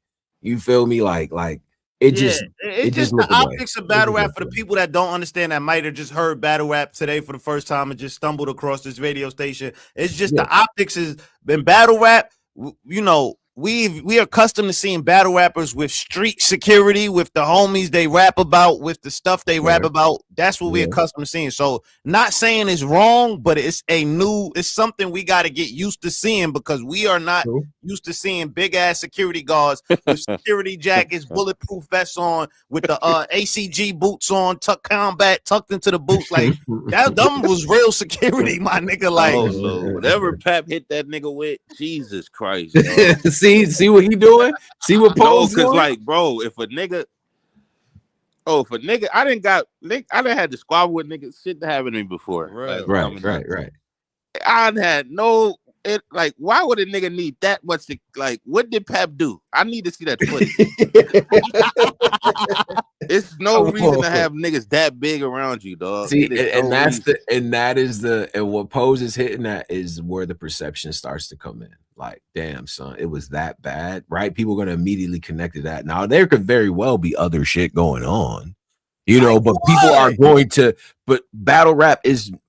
How much of a nigga battle rap is so much about perception too, that it's just like this is the part I feel like Polo, like people are missing on one side or the other, right? Like but Polo gets it, right? We understand it, but like some people really don't get how much of a perception shit be, bro. It just does. No, like man. I understand. Like I'm not gonna lie, that is like that is an industry tactic, like. To hire, it's a perception thing. You hire security, it make it look like you bigger than you are. I know niggas that's done this, that's out there that's done this before too, and it works. Like when you go somewhere with a security guard, people think, who the fuck is this nigga? I understand that, but in battle rap, bro, that just look crazy. You talking all this gangster shit, and then you got these big ass Philadelphia Eagle retired linebackers behind you. It just don't. That shit look crazy. And them niggas was taller than everybody in the building. It's like he called the booking agency and said, "Who's the tallest niggas you got available?" Like that's how them niggas running around with Jordan Davis and Jalen Carter, nigga. Like what the fuck? Because them ain't no regular Negroes. Like those is like they. Well, them niggas cost like he dropped about 5 to 10 on each of them. Like these is different. At least 5 to 10 on each of them. So but even besides that, right? Like it's like this, man. At the end of the day, wanted niggas to complete the mission. You know what I'm saying? You know, it's battle rap, right? And at the end of the day, you talk about like the storylines, the soap opera of it, the cinema of it. Y'all gave us all of that. All we needed was the goddamn battle, especially based on how the night went. You know what I'm saying? We just really needed that battle to do what it needed to do. You know what I'm saying? There's other fallout from this situation. Mind you, we will get to the rest of the card. There's other battles that dropped and things like that. I couldn't hear the rest of the card. Like I only heard Snake Eyes and Bill because they had the fresh brand new mics out the package. But they just went to buy them. Yeah. Besides them, I ain't gonna lie. I didn't hear the rest of this battle of the card. Like I'm not lying. Like this joint, the sound on this shit was damn near. It was tough, man. That shit was horrible. And I mean, this was salute to TBL. Y'all still have been doing an incredible job. Y'all have gave us a lot of great battles. So we ain't too mad. But nigga, damn, that's how do you like? How do you go into games like that? All this promo with the world watching this, like, yo, I seen platforms I never seen talk about battle rap, talk about this battle, and the world was watching this. I just felt like, yo, you gotta make sure you got the top notch, the best of the best production. I felt like, nigga, the once you pay Eazy and Cass, the next people that should have been getting paid is the production. Like, they gotta get a good amount of the budget because they control the event. Like, it's really, battle rap events is really on production and the battlers. If one or the other is messed up, it's over. Like, it's gonna be an ass event. Yeah. I guess just because now we're getting into the other parts of that, right? It's just on the audio thing, because I'm right there with what Polo said. Now, I actually went to Trenches the next day and I got a view of the venue. First of all, I don't know what cameras y'all was using, but man, that venue looked way bigger on my just watching on my computer and shit, right? I'm like, damn, that venue is huge enough. And I was it's a big place, but it's not like what I thought was like, damn, this shit is like cavernous, like, you know what I'm saying? Whatever. There's a balcony, there's an upstairs, downstairs, whatever. I did get a look at like kind of the setup or whatever. So apparently And this is, and shout out to Bill because he put me on to what actually the sound situation was, because I'm like, damn, they messed, you know, the sound or whatever. He's like, well, there's the speakers were facing the battlers. So if you rapping and you got the speakers facing you, there's an echo. During Loso's battle, when he was battling Rum, he actually pointed out, he's like, damn, yo, I'm hearing like an echo. He didn't choke or nothing, but he like, damn, and it's throwing me off, which that would throw off anybody that's battling this shit. The speaker situation and all of that audio shit, there's a building manager, there's a person that manages like the audio and all that other shit, right? They was supposed to move the speakers, because usually when you at a battle rap event, there's speakers all around type shit. Those speakers couldn't be moved. This is the information I'm getting from Bill. And then when I seen it set up, I'm like, I understand why that shit was like that. So they couldn't move that. Then they was provided the mics that they got, but those ended up not being great for what the fuck we need them to do. That's why niggas had to go out and get the microphones and shit. So that's why that situation was like that. Because usually, you know what I'm saying, like, and every venue is different too, right? Every venue is different. So, you know, that was the case in this venue. You know what I'm saying, that it was actually, you have to move shit around, and the person that manages the shit has to move shit around. Nigga said Eazy hired the dudes that protect the Kingpin on Daredevil. Jesus Christ. Yo, them niggas is big as shit. Oh my God, bro, man. Y'all are relentless, bro. Nah, I ain't gonna front, man. I ain't gonna lie. I would have paid 1,000 extra on them niggas and told them to put regular clothes. Like, yo, just throw some Gutter City tees on. Yeah. Put the Gutter City merch on real quick, man. You don't want to look like yeah, just throw some regular work and then have the shit, you know, your vest and your whatever the fuck under there. But if you contracting them, they probably gotta wear certain insignia, because they probably strapped up. You can know, whatever. You just gotta pay them, but you can pay security to wear, like Floyd do it. He got them niggas wearing TMT plain clothes, like security type job. Yeah, you just gotta pay. I mean, you gotta probably pay for them to be playing. The funny thing is, he was like, I don't know if y'all seen the blog that Eazy the block when he walking in the mall with them niggas. Yeah. That nigga walking in foot action with him, like, I don't know what Eazy was doing, man, in that vlog. Yeah, he got security and Foot Locker and kids and fire shit. Man, what that nigga was doing, that nigga went up to the register. Shorty said, I know you Remy my boy. He like, yeah. Wait, you said that? Oh, nah, I gotta go back to, I think it's either episode 2 or 3. It's one where he was in the mall. He was looking at like some big ass Philly jerseys and shit. He was in the mall, and Shorty like, I know you Remy. Like, she said it like that. He like, yeah, I get that a lot. He left it in the video. No, I gotta go watch that. Eazy my favorite battler right now. I've been enjoying the doc drops. I ain't gonna hold you. Entertaining, man. You know, because there's a he just has there's such a visceral reaction to pretty much anything he does, which I think is interesting, because, you know, I'm a wrestling nigga, man. I don't really, you know, this shit is characters in the play to me. So I just be like, well, you know, because Nick, man, there's some people, and some of them are in the chat too. Man, you mention anything that you might have rocked with or whatever, man, fuck that, son. How you like that nigga, man? The niggas is liars, son. I'm like, damn, bro, I can't. And the same thing with Cass. I'm like, nah, Cass, he said that's you a dick rider. That's why. I'm like, yo, what's going on, bro? What's happening? I can't say nothing. I ain't gonna lie, that's me. Cause I don't know, man. It's hard to, I don't know. For me, when I started listening to battle rap, I really listened to battle rap because it's authentic, and it's like I felt like I could relate to a lot of things, a lot of being said, etc. at the time of my life. And it's like, you know, the authenticity from battle rap was like no other. You know what I'm saying? So I think that's what drew a lot of people in. It's the street culture, you know, still keep the essence of hip hop. So it's like I'm adjusting now to this new era of like how y'all think, like the E-Hive and shit be thinking, like it's cool, like a nigga, anything is cool, like nigga, you believe anything. These? When did you wait, you believe these niggas? Like in general? Like yeah, I mean, the niggas I know in battle rap really rap what they say. You see Surf with Surface, and you see good, like niggas Surf, the niggas are like, there's how many Surfs are there though? Geechee Gotti, All my favorites rap what they live, so I can't relate. I don't know about these other niggas. Y'all, that's y'all. The niggas I like. There's a lot of very like rappers that niggas like a lot that rap about guns, like who, drugs that they don't fucking. Who rap about selling drugs that don't sell about drugs? Like T-Top rap about selling drugs. I've literally seen T. Well, this is legal.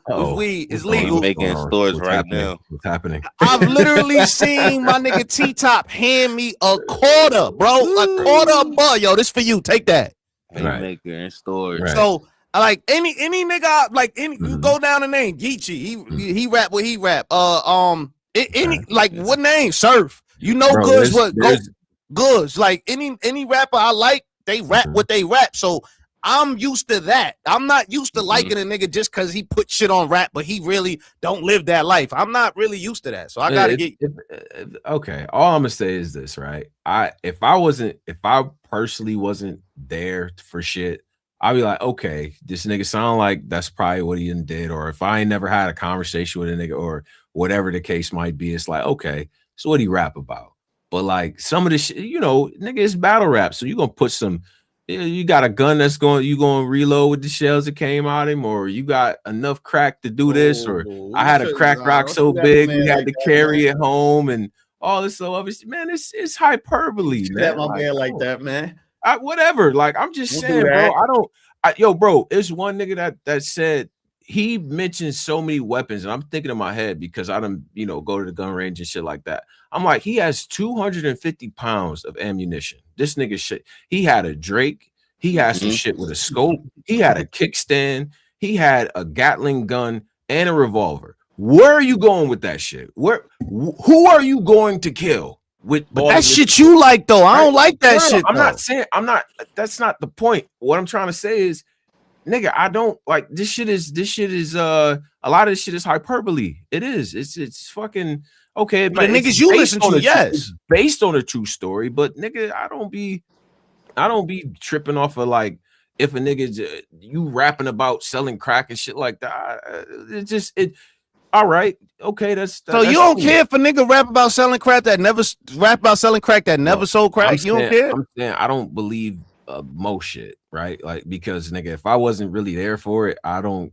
Or if I ain't never had a conversation on some real shit with a nigga that did certain things or whatever, like, because we all got relationships with these guys that have done whatever the fuck they done, but some of these niggas we really don't. So you don't really know. You don't.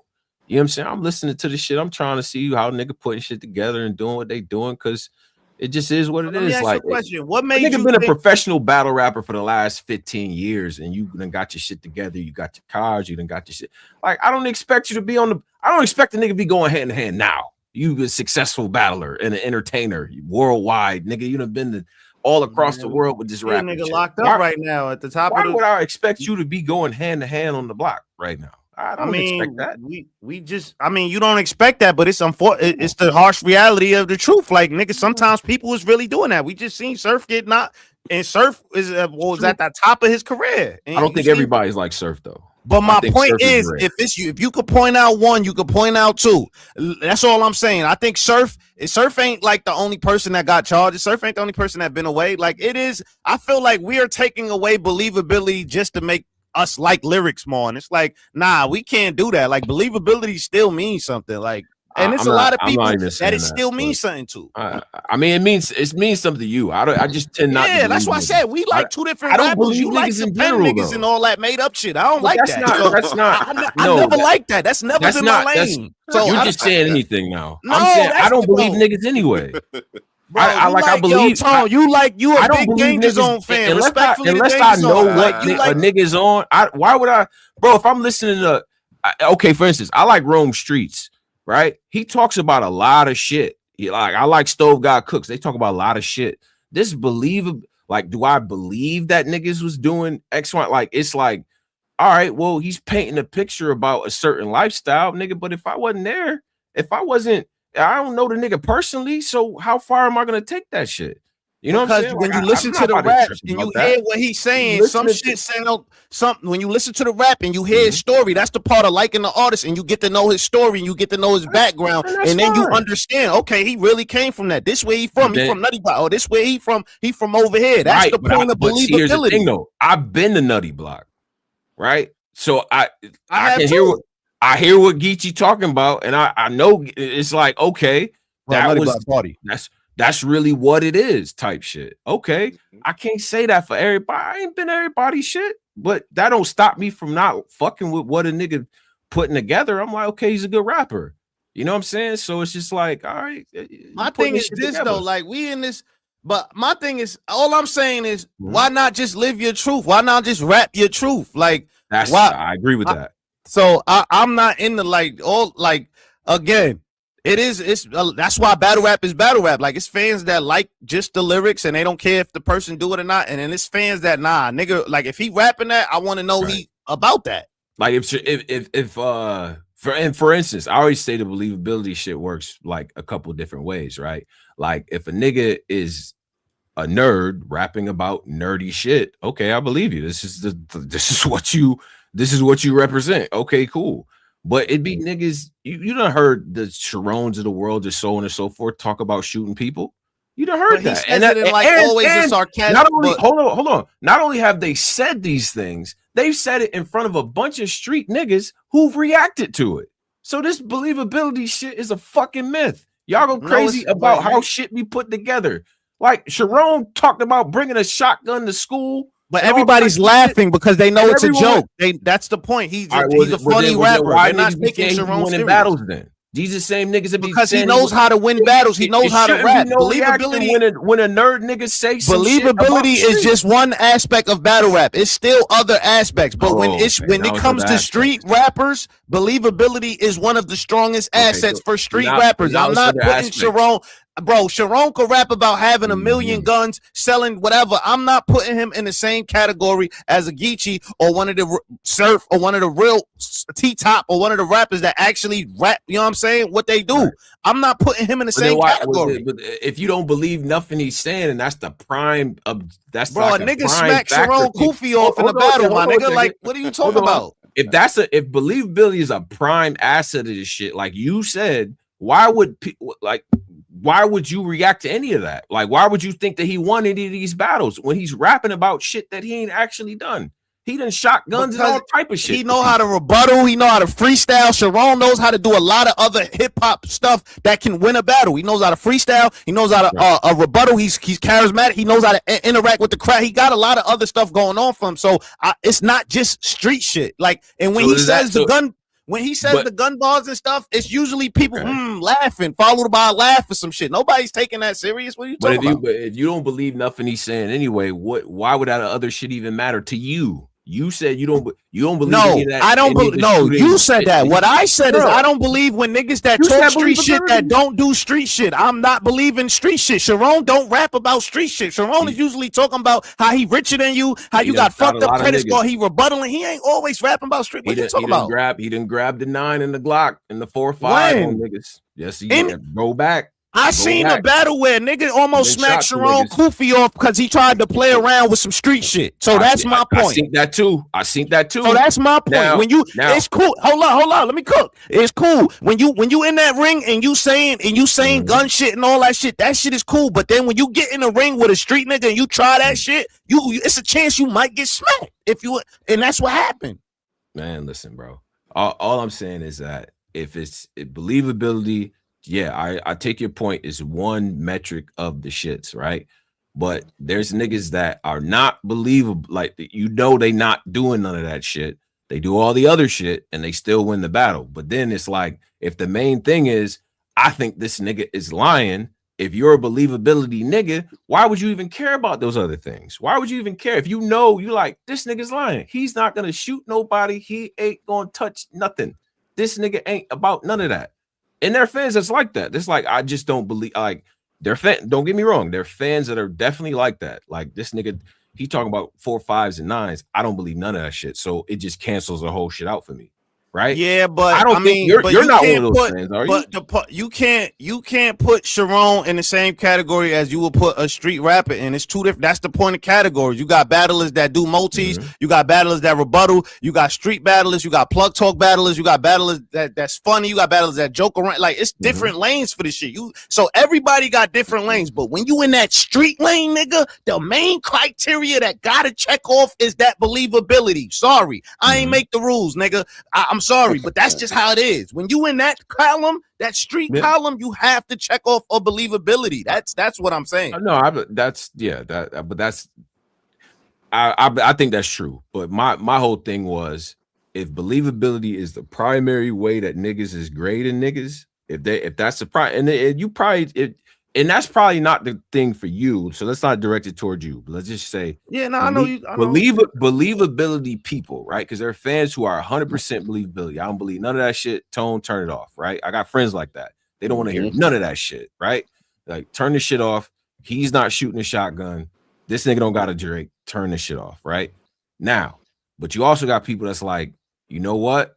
I don't believe this shit, but he's checking all these other boxes. You feel what I'm saying? I'm just saying that the believability shit, when it comes to judging a battle or figuring out who won some shit or who's even good, it's not like there's so many other things a nigga could check off. Right. And that it starts to not matter at a certain point if you're going to judge a battle type shit. Now, if you just the type of nigga that's just going to turn it off because you hear a motherfucker lying and you like, this nigga is not about to shoot nothing, then that's just a difference. Yeah, but see, we've never had instances like we have never had examples in battle rap where we actually, well, we've had, but not like in this sense. If we talking about this battle, we've never had a situation like quite like this. Like a nigga get punched at an event by a celebrity, then you know what I mean. It's a lot of factors that we have never. I wasn't even direct. I was talking in general, but because now we know too much now at this point. Yeah, like, that's why I'm saying it's like we just know too much. Like it's just I was speaking more in general about just what like the whole thing about believability. Well, okay, but I'm just saying with street rappers, it's like it's no way in hell you could be a street rapper if you ain't got believability. Like that just don't make sense. Like that don't even make no type of sense in my head. Me trying to calibrate that. That don't. Yeah. I always feel like well, I mean, this is more like because it's not really directed toward the Eazy battle or anything like that. I mean, we could bring it toward that, but I would just say, just in general, like the street lane, right? Like, especially when you start talking about doing this shit at a high level, it's like, to me, it kind of puts you in a I guess in a creative box in a sense, right? Like if I'm like, yo, like niggas like me because I talk that street shit. This is what I do, right? Now, once you start to battle and you battling other people and shit, it's very few of those type, and the people that we can net, like the Rexes, the Serfs, you know what I mean, the Gottis, right? They shit translate. It don't really matter who they stand in front of, they can still adjust. I'm talking about because I watch guys even at the lower levels and shit, right? That's like just they come in new, they super street, they right off the block with it. You know what I'm saying? But it's like, nigga, this nerd is kicking your ass because you ain't doing that. Like he doing the other shit so well that we believe you a shooter nigga, you done pitch cracked and all this other shit.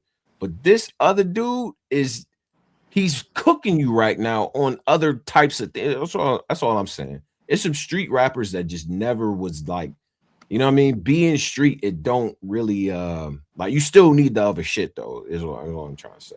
So anyway, I mean you do, but I don't know, man. But I mean, again, this is a new era. I'm learning that and I'm accepting that. This is the entertainment era. So let's get entertained then. It's the entertainment era. Sure. I mean, because now let's direct this because let's get to this Eazy, like the fallout now, the post game, right? Because I seen Cassie's interview on your shit.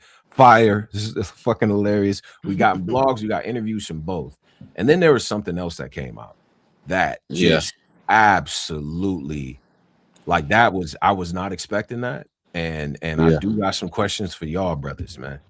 Because Eazy's brother came out and he did.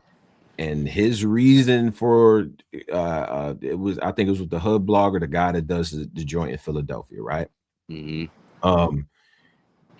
ends up having a conversation with him because he feels like, you know, once he heard the stuff about the mom and, you know, Cassidy saying the line about the mom with the struggles with the drugs and all this other stuff, right? So he felt the need to come out because he didn't feel like, you know, he didn't feel like his mom was being defended adequately, right? And his other brother was a, you know, they said he was a rat. So. He confirmed that his other brother got some bad work on him. You know what I'm saying? Okay. So he does that interview, right? Which I watched and I was like, okay.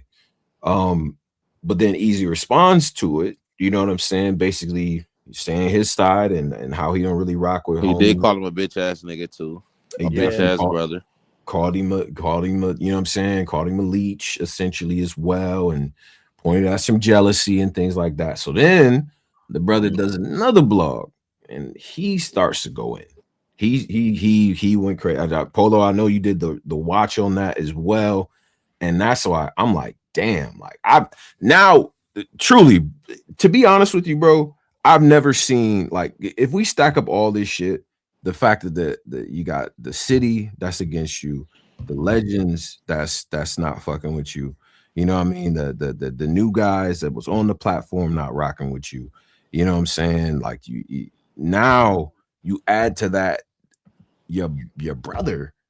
I've never seen no shit like this. This is truly uncharted territory. I can't name a time, but I do want to get y'all thoughts on that. Was that fair game? Do y'all feel like the brother's out of pocket? Because I've seen people do that. What are y'all thoughts on how the brother did? I feel like how this even adds go ahead, to the situation. I didn't fuck with that brother shit. Why not? I didn't fuck with that brother thing. Yeah, Cassidy did come at his mom, like, and say his brother rap, but that's battle rap shit. Like, that come with this shit. Talk about nigga mama, like, I don't need my brother to come. Who else brother did that before? I can't name him. Who else family member came out after they did something? Like, he didn't have, his brother didn't have to do all that shit, man. Hold on, let me get this right, So y'all saying that the culture knows who that's not even an E-Hive thing. It's just like, no, I'm asking a question. So y'all saying it's okay for him to ban Zan for saying she can smack his mother, but it's not okay for this nigga to get on camera and vent about somebody smacking his mother? For what? Nigga hit Zan. He got Zan DM too. He knows her too. Like, you gotta go do an interview with niggas about that. Well, what if he got the? But look, let's be real, because I was listening to a lot of his interviews. We watched it live. I feel like his biggest problem is now he feel like they are kind of a target now, meaning like they don't have the security, as you heard the shit that happened with his father at the event. They don't have the security. They got people, you know, people disrespecting them left and right. He probably feel like, yo, I want to get the real story out there. Yeah, but that's the thing though, bro. Like what Pose said, he know all these, like, he's out there type shit, right? And I want to say this too. He strikes me as like a solid dude too type shit. You know what I'm saying? The first interview wasn't bad. Based on how he was talking, right? Because he did say, well, it's battle rap shit, everything gets said, but now you starting to come after the, you know, the fam and shit like that. And to Pose's point, he knows then like that you don't gotta be on a platform to say what he said. You know what I mean? Like, especially if he, you know, boots on the ground in Philadelphia, it's like, nigga, all right, Zan, bro, you're not about to touch. You know what I'm saying? Like, that would have been a call or a contact or whatever the case might have been, because like it does, like, and I'm gonna just say this too, as an older brother as well, I don't, like, me and my brother could fall out or whatever the case might be, bro. That shit, I never jump on a nigga camera. Hell no, I ain't jumping on a nigga live. Yeah, but hold on, man. Hold up, man. He just got on camera and called this nigga all kind of names. Yeah, but that's his brother did the interview. Yeah. No, his brother did an interview basically explaining them all. At the first interview, he ain't really go too crazy. Like, he went on, but he ain't go too crazy. He still was like, he actually tried to make Eazy look solid by saying, nah, his brother's rat, Eazy cut him off. He ain't fuck with that nigga no more. He tried to like give him an out. Then he did a live and followed up, called him all sorts of names, and you know, do the Eazy shit. Nah, nigga just hating. Whoop, whoop. So he feeling like, yo. Okay, if his brother did call him, or he called him a bitch, that's your brother, nigga. Pull up. That's a fact too. Why I'm gonna go do another interview with how you gonna pull up on that nigga with them security guards? Another nigga we don't even know, like. No, we're gonna do the interview and get his other nigga some content. Like, what type of weird ass shit is that? That's my brother. We're gonna squabble. You call me a bitch online? yeah, let's meet up here. Let's go to mom's house and do this. What type of shit like, is niggas getting online? So wait, y'all cool with hold up. So you cool with disrespecting your family in front of what? It was like almost what? How many people's in it? That's a 50K blog. Yeah, I'm not cool with that. My brother go online and disrespect my family. I'm gonna go see him and slap him. I'm not doing an interview with on Polo World. Like, yeah, my brother. Well, he interview with me. No. He interview with I'm not doing an interview with no other nigga. I'm gonna go slap the shit on my brother immediately. What if he can't? And at the interview, he's saying he can't get the Eazy. He said, "I catch up with you, bro. I'm at the event. Nigga, I'm not about to go on no internet doing an interview with niggas about my little brother. Like, you crazy? He the little brother. So I'm not doing a no family thing. Like, I'm gonna put hands on him. I'm not doing no interviews. And the brother not even a public figure for real. He's not even a public figure. He just decided to come out for this. They said Eazy called him adopted. Huh? In the chat, they saying Eazy called him adopted. I'm just saying, though, like, how many passes we get a nigga for disrespect? Like, what if somebody disrespect you in public? Why you gotta take the high road and disrespect them behind closed doors? Nigga, we don't know him from Adam, bro. Like, so it's like, know this nigga. Like, so it's like, bro, you're trying to obviously the nigga with 30K subs, hood blogger knew who the hell he was. He know who he is, but he's the Philadelphia blogger too and shit like that. But it's like, bro, all I'm trying to say is like, this what he said is gonna traverse more of the. You know what I'm saying? Now it's on OTFMZ, is being covered by, you know what I mean, the greater battle rap community. To Posey's point, if I'm into it, my brother, or if I don't like something that was said, and I know the party that said it, because he said he knows them, he know these different people and shit like that.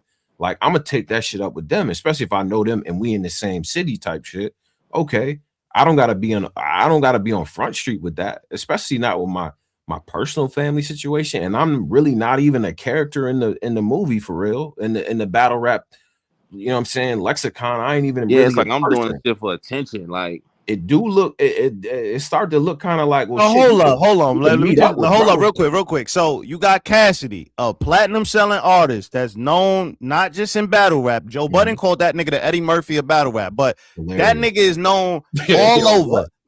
Wait, I need what analogy? I don't get that analogy. He said they was. I swear to God, it's a whole clip going around. He literally said that he was giving Cassidy credit. He like, yo, his star power is crazy. Like I feel he was like that. Cassidy don't get the credit he deserved. His star power was crazy, and he was like that. Like, you seen how he pulled up to the event, how Philly was showing him love. He in the Cullinan. All that, like, he's kind of, I don't know where the Eddie, you know, he an old ass, so the Eddie Murphy analogy, I guess he was trying Murphy, because like, I'm thinking like, that's what Joe Budden said, but I'm saying though, you got Cassidy, a nigga that's known to everybody, not just the battle rap, he's known all over, disrespecting your family any chance he get, calling your brother a rat, posting stuff for people saying your brother, all this stuff. You nigga, and you in the city. You not in Pottsville, respectfully. You in the city. You got to defend your family. So I understand him doing an interview with a Philly platform, letting it be known like, yo, we still out here. It's real out here. That's a different situation. He kind of explaining himself for his family because he feel like this shit is going too far now. What did nigga say as soon as he got done with that interview? Yo, he did make Eazy look worse. That's exactly what everyone That's said. The first thing nigga said, yo. Because he told his truth. Eazy look worse now. Yeah, because when he said the whole because when he confirmed the brother was like that, and then he said because he really came out because it seemed like it was had to do more with the Zan shit though. Yeah, like, the first interview was strictly it was about Zan. It was like, yo, no one's gonna touch my mom type shit. But then he said that like he cleared up the Pottsville shit. He said that the main thing that stuck out was, I know my block. I don't know what other nigga. Like, he said that in the first interview. He said that. He did. Which kind of like a little, even if that's the case, it's like you're now helping to underscore the angle, right? Which you could say, well, that's the truth. Okay, cool. But nigga, you don't really gotta say nothing for real, like type shit. And like, you know what I'm saying? So it's like and he did that. That first joint was that was before the shits or after that. The first one was before the shits, right? No, it was No, after. the first one was no. Both one was after. It was after. Everyone was responding to a 24/7 blog. So yeah. The first one was responding to the whole weekend, and then the second one was responding to how Eazy went off. How Eazy said what he said. Now, my thing is, again, I'm putting myself in the brother's shoes on some initial shit, especially if I know, like, as he said that he knows Zan and Sko and them, right? You know what I'm saying? So it's like he know them. You know what I mean? Like, if I heard Zan say that and I know her and she know me type shit, like, that's a yo, bro, put me in contact with, because I mean, Philadelphia's a big city, but it's not impossible to get in touch with Zan. Zan, you're not about to touch my mom. I don't care what the fuck going on with this battle rap shit, but let me just let you know what time it is type shit. You could do that without, because that was the more offensive whatever, like, you know what I'm saying? It's battle rap. They said DJ Academics just covered this Eazy Cassidy shit too, so literally. I mean, but that's but again, if I'm him, I'm not a public figure. I'm not really in the whole, you know what I mean? So it's like, if my goal was really to underscore the fact that nobody's about to touch my mom and shit, now you can't do nothing about him making an angle about your mom battling crack still, whatever. Like, you kind of got to take that one on the chin. I honestly, right? Like, because what are you about to tell us? You know what I mean?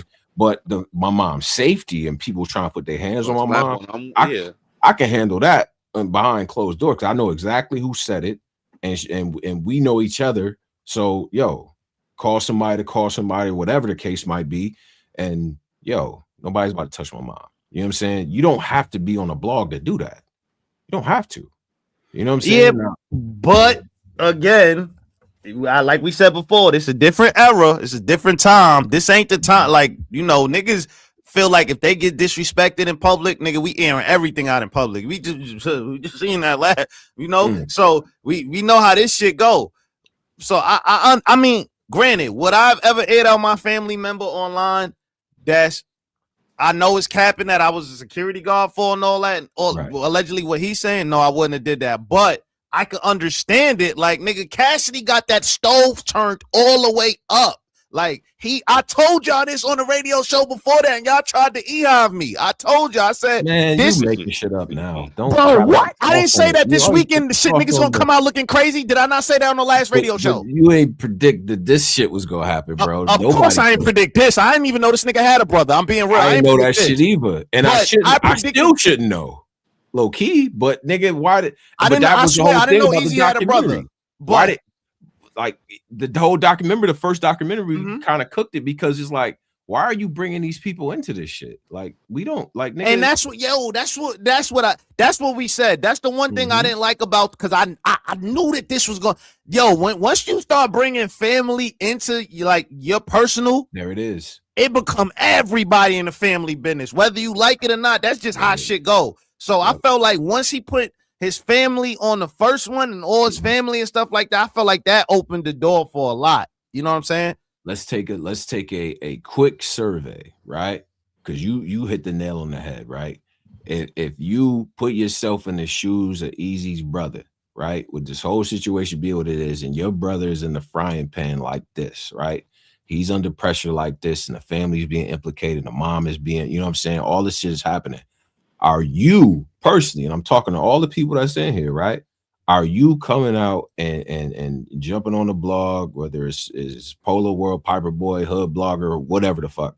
Are you jumping on media like that to do this type of thing that his brother? Would you do the same? Y'all already seen. I already fixed the nigga up for playing with my name on the internet. So yes, I am. I am gonna get on the camera every time somebody play with my name, and if I feel like it's some shit that's damaging or that's damaging and untruthful, yeah, I am gonna turn that camera and light you up for sure. I'm saying, like, the initial joint, like, would you cut, like, when you heard, like, I'm not talking about the second one, because the second one is a response back to Eazy. I'm talking about the first one.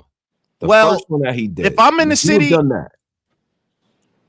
Now I wouldn't have took shots at Eazy in the blog. Like, he definitely was taking shots. I'm from there. I don't know where these niggas. He was taking shots. I wouldn't have did that, but I definitely, if a Philly blog, if it's in my town and somebody threatened my mom and somebody reached out to me, who knows if he was paid or not, whatever the case might be, somebody reached out to me to tell my story, like, to let yo, you're not touching my mom.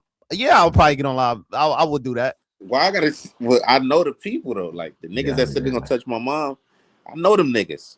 Yeah, but sometimes it's for the people that you don't know. Like, it's for the other people that you don't know that you letting it be known. Like, nigga, this not for y'all. Like, you not touching my mom. Period. This go for everybody. Like, I gotta be letting that know publicly because Zan said that publicly. So I kind of understand that part. I don't get it, man. I would. Niggas. So y'all wanted him to pull up on Zan and what, beat her up? Nah, I would. I mean, me personally, I'm not going on camera with that shit. If I had a problem with my brother, how my brother did this shit, I'm whooping his ass. And if I know what Zan done said this, and I know her, nigga, I'm getting on the horn immediately. I'm not about to come out and, you know what I'm saying, and do what I did. Or to be real with you, like, I done fell out with it's rare, but nigga, you know what I'm saying, me and my brother ain't see eye to eye on certain situations. To me, like, especially being a brother, bro, like brother to brother, my nigga, the rest of the world don't gotta know nothing we going through. To me, you know what I'm saying? Like, that's how I was raised, nigga. It's that's how I feel. It's shit, but it's shit that me and my brother like know, you know what I'm saying, happened in certain situations that, nigga, that stay between me and my brother for real. You know what I'm saying? I got a sister as well, like, and we all real close knit and shit. But I never to the world, no fucking way. Wait, how y'all making the brother wrong for Eazy talking shit about the brother? I'm saying but I'm not even talking about I'm not talking about the second interview. Oh, we only talking about my fault. I'm talking about the first one. I thought the first one was some bullshit too to do. Nah, Pose. This second one was a damn new. Hell nah. The first one was some whole shit because he was sliding them in that too. Like, I know he was, but he was doing it like in a grown, like, I felt like the first one was more like it was like in you, like, you know what I'm saying, like it was subs and shit. The second one, nah, the first one was on some like, I'm the real Philly nigga, like I'm the nigga they go to the show, like that's sliding easy, like you're sliding your brother. It is, but it's perception though. Like right now, seeing this nigga not who he is, he a fraud. Then I'm gonna go up here and say, yeah, man, like I know a block I'm from, like I really do this Philly shit, like. And like I'm really a street nigga, like I really did. Like, man, that shit was light, man. That shit was light. Like, y'all making something out of nothing. That shit was light. He got up there and said, "I'm really from." And if he the muscle, and I know he the muscle in the crew, what's wrong with him saying that? Like, yo, I'm from here. I don't know where anybody else from. Like, he still ain't say Eazy name. You assuming he talking about Eazy? What if he was talking about Cassidy? He was clearly talking about Eazy, man. But I'm just saying though, what if he was talking about Cassidy? Is all I'm saying though. Like, he ain't say no names. The second one, he said names. I mean, you know, regardless if it's lightning, bigging him up and shit like that, I'm just not going. Me personally, I'm not going public. Yeah, that was my brother, bro. No way, no fucking way. I thought Eazy was doing whole shit when he's called him a bitch ass nigga, but still, like, yeah, older brother shit's like, bro, why did he do that in the first place? That's what I'm saying. That's where I'm at, right, with it, right? Eazy's the older brother. Y'all keep saying he the older brother. That's what I'm saying. From an older brother standpoint, like, why did you do that? Like, I'm looking at my little brother, like, why did you even do that? Bro, if I'm okay, so if Eazy older brother, let me just say, if I'm Eazy, right? Like, I know my brother, well, like my brother would never, like, what? Like, even when I'm wrong as fuck, man, he gonna take that shit up with me. You know what I'm saying? That ain't even for the rest of the world. You see what I'm saying? We done had arguments that nigga, even my mom, my sister ain't even know about, because that's on some brother shit. Like, we brothers, nigga. Like, no, that ain't for the rest of the world. What? Nah. I don't know how y'all turning a nigga that can carry it like that. That's defending his family when he felt like he said, yo, this nigga ain't defend my family the right way. Like, he got niggas threatening my mom, trying to fight my dad outside. Hell nah. Like, I gotta get on camera.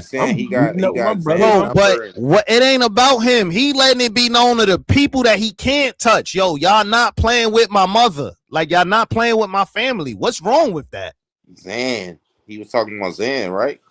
He was talking about Zan. He was just talking about anybody that was talking about they gonna slap his mom. He said people outside. Who said they was gonna slap his mom? Zan.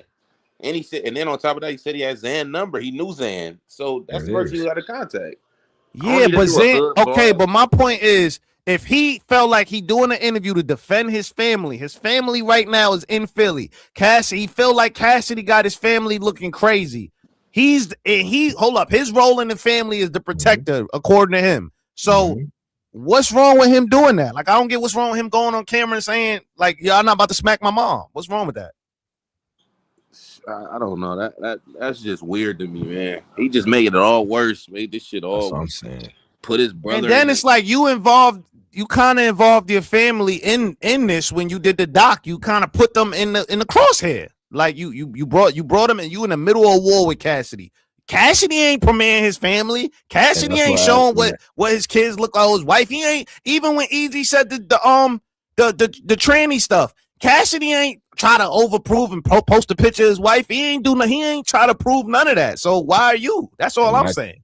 But see, that's a point that me and Pose agree with. Like, once you bring your family into it, they do become like putting them, you know what I'm saying? Like, now you do what you do in a 24/7 shit. You take what comes along with that. I'm just saying, if I didn't like how shit was being represented and all that other shit, I'm taking that up with the, you know what I'm saying? Because it's like, bro, like in the court of public opinion, the way this shit work, bro, you could do all the blogs you want, bro. You could do he could do 5-10 more blogs. You feel what I'm saying?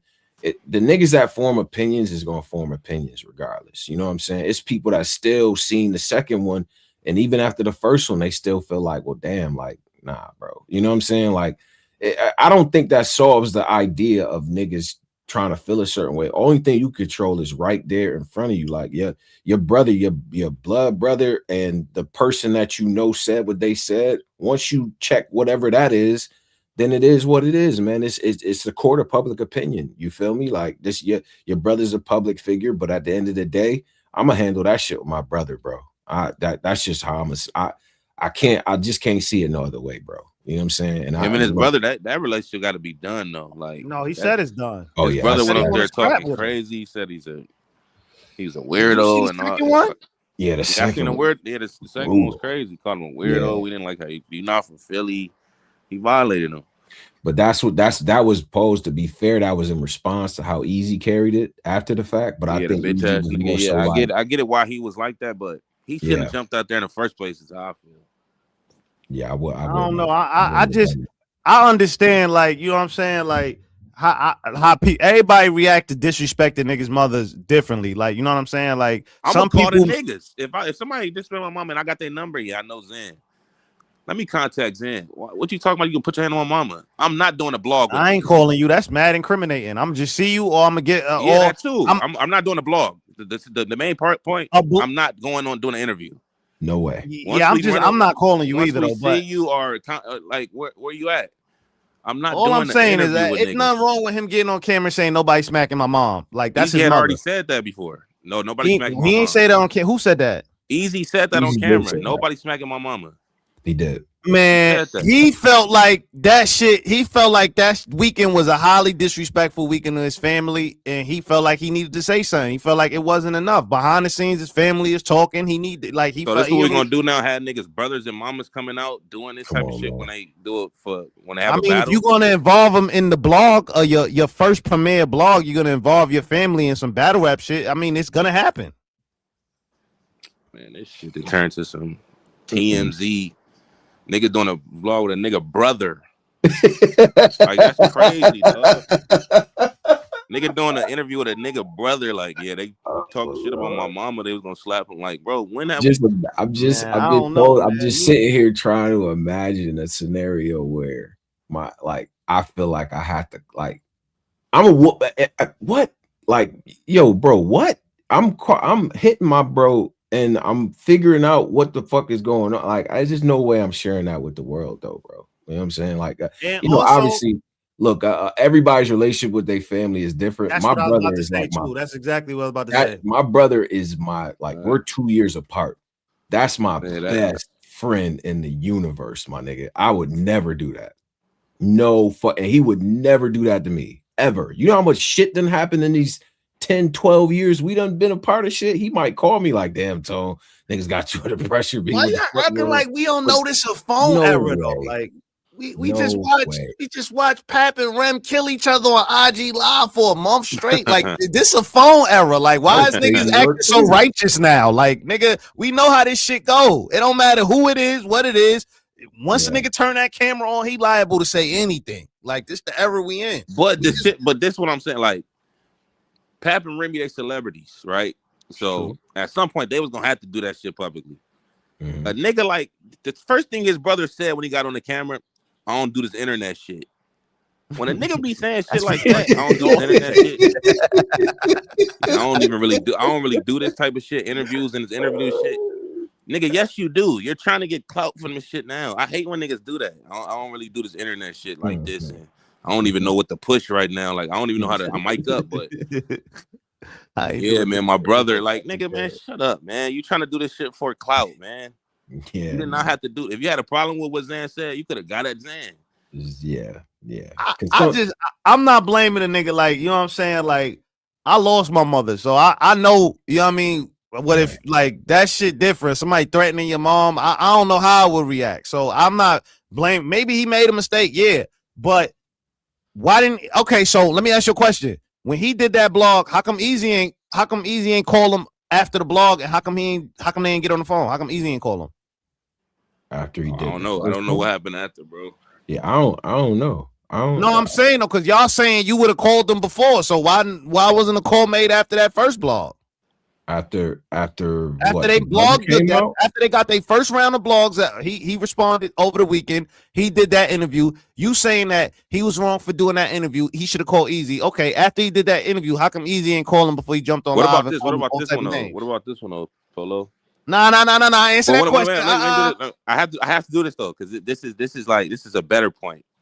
No, it's not. You're dancing around the question like the always do. I have to do this point though. I have to say this though. Look. Since he's so rich, a real nigga, he don't do this internet shit, right? Right. Zan said she pulling up to the event and she gonna slap Eazy mama, right? Didn't she say that? She did. So they said he was at the event. She said, yeah. Was he there? Yeah, they said he was there. That's what people were saying in the chat. He was there. They said he was there? Okay. That's what niggas were saying. He was there. Because if he wasn't there, he's doing this for clout. If he was at the event, like, yeah, where's Zan at? Okay, he a real nigga. But if he was not at the event, because I didn't know he was at the event.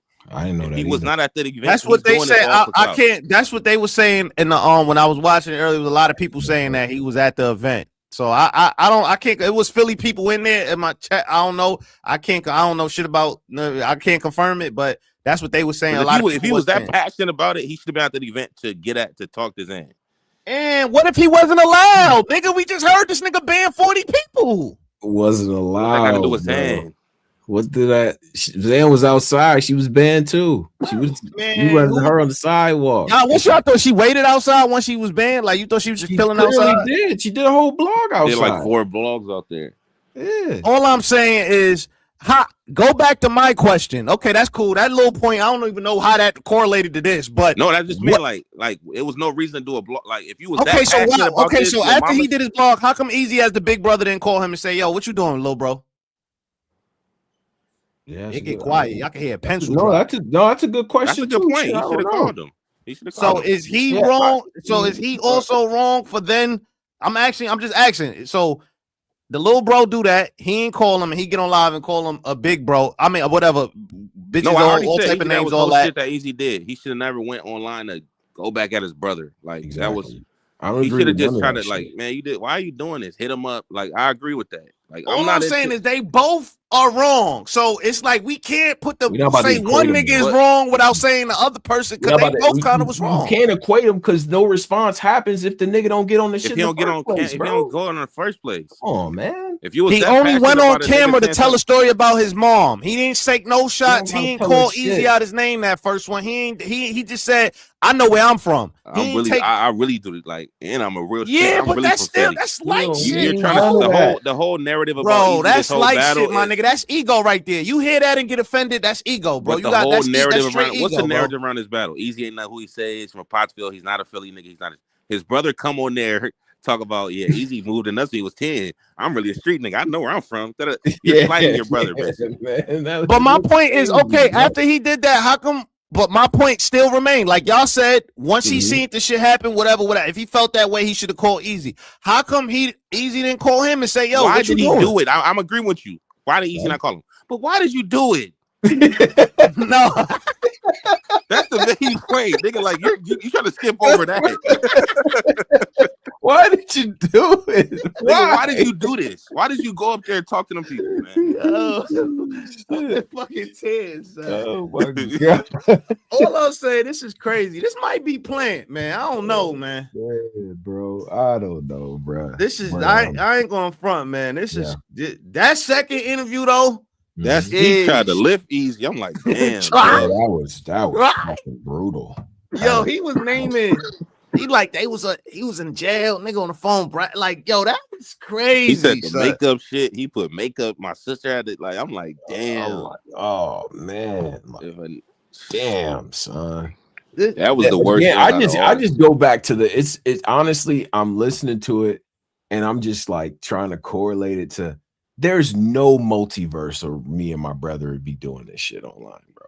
Like, there's no multiverse, bro. Just me personally, right? Like, everybody got their own relationships with their siblings and shit. There's no fucking way we're doing any of this. None of this. What if his brother start battle rapping? That should be crazy. Oh, that'd be that's just brutal. What are we talking about? Like, from the, I ain't gonna lie, they calling him Tay the block captain. That's what niggas saying. He's really the block captain. See what you doing, bro? He the real block captain. They saying he's the real block captain. Like, I gotta see that battle, bro. They gotta lock in. Lord. No fucking way, man. All right. Now hold up though. It don't stop there real quick. Quick. Did y'all see Hitman and Eazy? Oh yeah. Hitman is my favorite content creator right now in battle rap, man.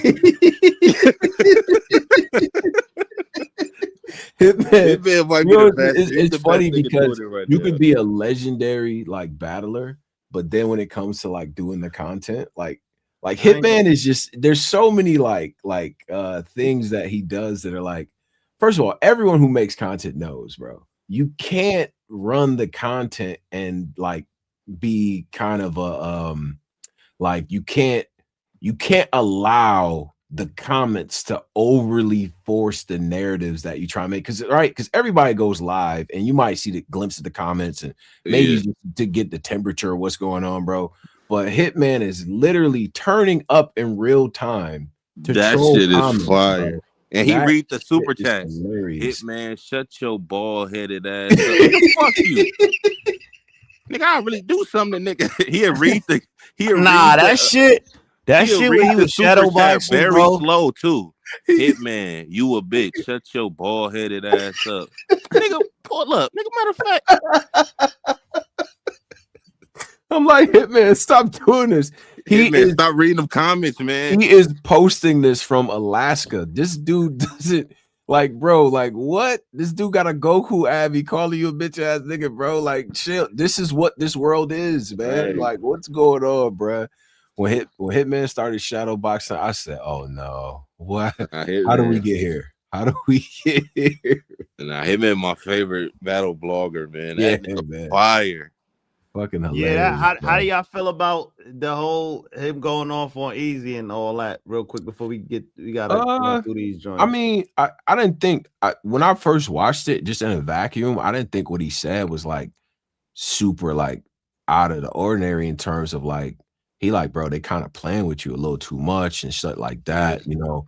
I do feel like I feel like that's valid in terms of like, bro, you just don't want niggas to feel like they could just play with you type shit. You know what I'm saying? Like, you know, and I felt like he kind of kept it balanced too in terms of like seeing shit from his way too. I didn't think Hitman was going that crazy. But then again, you know, Hitman's a big boy. I didn't think he was going. I don't think he was like smoking Eazy the way it's like on some like calling them a like sucker or no shit like that. I say he gonna drop the low, pull up on you, Remy pay for your stuff. You ain't had money. But that was after. I'm talking about the initial breakdown, because Hitman did an initial breakdown of everything that was going on, and then Eazy responded on some like fuck out of here type shit, and they went back and forth on Twitter. And then it went crazy. You know what I'm saying? This is all in response type shit. But he did an initial reaction to what was going on. And he just was like, bro, they playing with you a little too much type shit. Like, let a nigga talk about hitting my dad and all this other shit. Like, you know, whatever. Right. So that's what he was on that type of wavelength. And then, Eazy had they got into a Twitter shit before. No, they got into a Twitter thing, but no. What happened was first, somebody donated money and asked, do they think Eazy is a real nigga? And Hitman goes off and he say, no, he not a real nigga. Yeah. He get beat up too much. Niggas is he say got in one altercation. He said niggas is playing with his dad. They don't respect you. Nothing you saying. He went in a whole round. I don't know what Hitman y'all was watching, but the Hitman I was watching. No, he right. You right. He went into a talking about he ain't go that crazy. What's going on? No, hold on, high voice, nigga. I didn't think that was that crazy. I think there's a lot of people that feel like that about Eazy, bro. It is. And bro, Hitman was just saying, yo, they asked him, do you think Eazy's a real nigga? He's like, no, and here's the things. Here's why though. Like, you know what I'm saying? So then it's like he just giving his opinion at that point. You know what I'm saying? Like, yo, I just don't feel like he's a real nigga, and here's why, right? And I didn't think it was like I don't think it was nothing that I haven't heard other people saying shit. Other people have said these same things. You know what I'm saying? So it's like it wasn't that far off of the. You know what I mean? Yeah, like but it's different hearing Hitman say that you Hitman, like Hitman is a big name. Like that ain't like a regular nigga just tweeting you a bitch ass nigga. Like it's Hitman Holla, bro. And two things to be true, because I didn't think what Hitman said was out of the ordinary, because I've heard other people say the same opinion. But the fact that it's Hitman saying it, the dad, did he say the dad shit in the first one when he was like niggas playing with your dad? Yeah, he like niggas playing with the first one. Yeah, that's enough to make a nigga get mad, man. That is true. That's definitely true though. What? That's true. That's true. I thought he went crazy that first one too. I don't like he said about his dad, like niggas playing with your dad, like I'll never be me. Ooh, like he was getting play with my that's basically. I think Hitman is really at the same time though, because I think what's happening is like Hitman's putting himself in those shoes and knowing the things that he has had to deal with over the years, and nobody's ever like played with like, you know, with him on that type of level with his pops and all this other stuff. And, you know, they really think that you know what I'm saying? Like, so that's why I think Hitman went there with it. And then after the Hitman situation where he talked about it, they went back and forth on Twitter, and then Hitman came out all guns blazing. You feel me? Like it was reckless at that point. And just my honest opinion on that shit, bro. Like, you niggas already battled. You know what I'm saying? You niggas already, you know, like I don't know what the logical conclusion to that is. Like, is y'all about to beef? Like, what the fuck's going on? Oh yeah, you know Calico, like a lot of niggas, man. Eazy did. You know, he tagged the new nigga back in the game. What you mean? Nigga did a blog on him this morning, tried to violate him. Byron Blake, a nigga that got he made a blog on Eazy. Pulled up his paperwork. Oh my god! Wait, what? Byron Blake. I see early this morning. Byron Blake watching some cringy shit, man. Byron Blake did a blog on Eazy. What is going on with your shit? Yo, you wake up to cringe, bro. What's wrong? What's going on? Because he said, I guess Eazy mentioned Byron Blake on some like try to slide him like, nigga, I ain't Byron Blake. So Byron Blake did a blog this morning, pulled up his paperwork and all his charges. Nigga, you ain't really a block captain, nigga. You went to jail for selling something. Like he pulled up his whole shit. Oh Lord. So now he tagged Byron Blake into the game. So wait. So Hitman, so Eazy say he not Byron Blake. Byron Blake did a blog breaking down Eazy paperwork. Yeah, like yo, what? Like, all right, guys. Okay. He was trying to slight Byron Blake, like, nigga, I'm not them niggas. I ain't Byron Blake. So Byron Blake did a vlog this morning saying, I'm glad you tagged me in. We finna break down your paperwork. So he broke down the paperwork. At this point, any response that Eazy has that has like another that's funny. I ain't gonna lie, that's hilarious.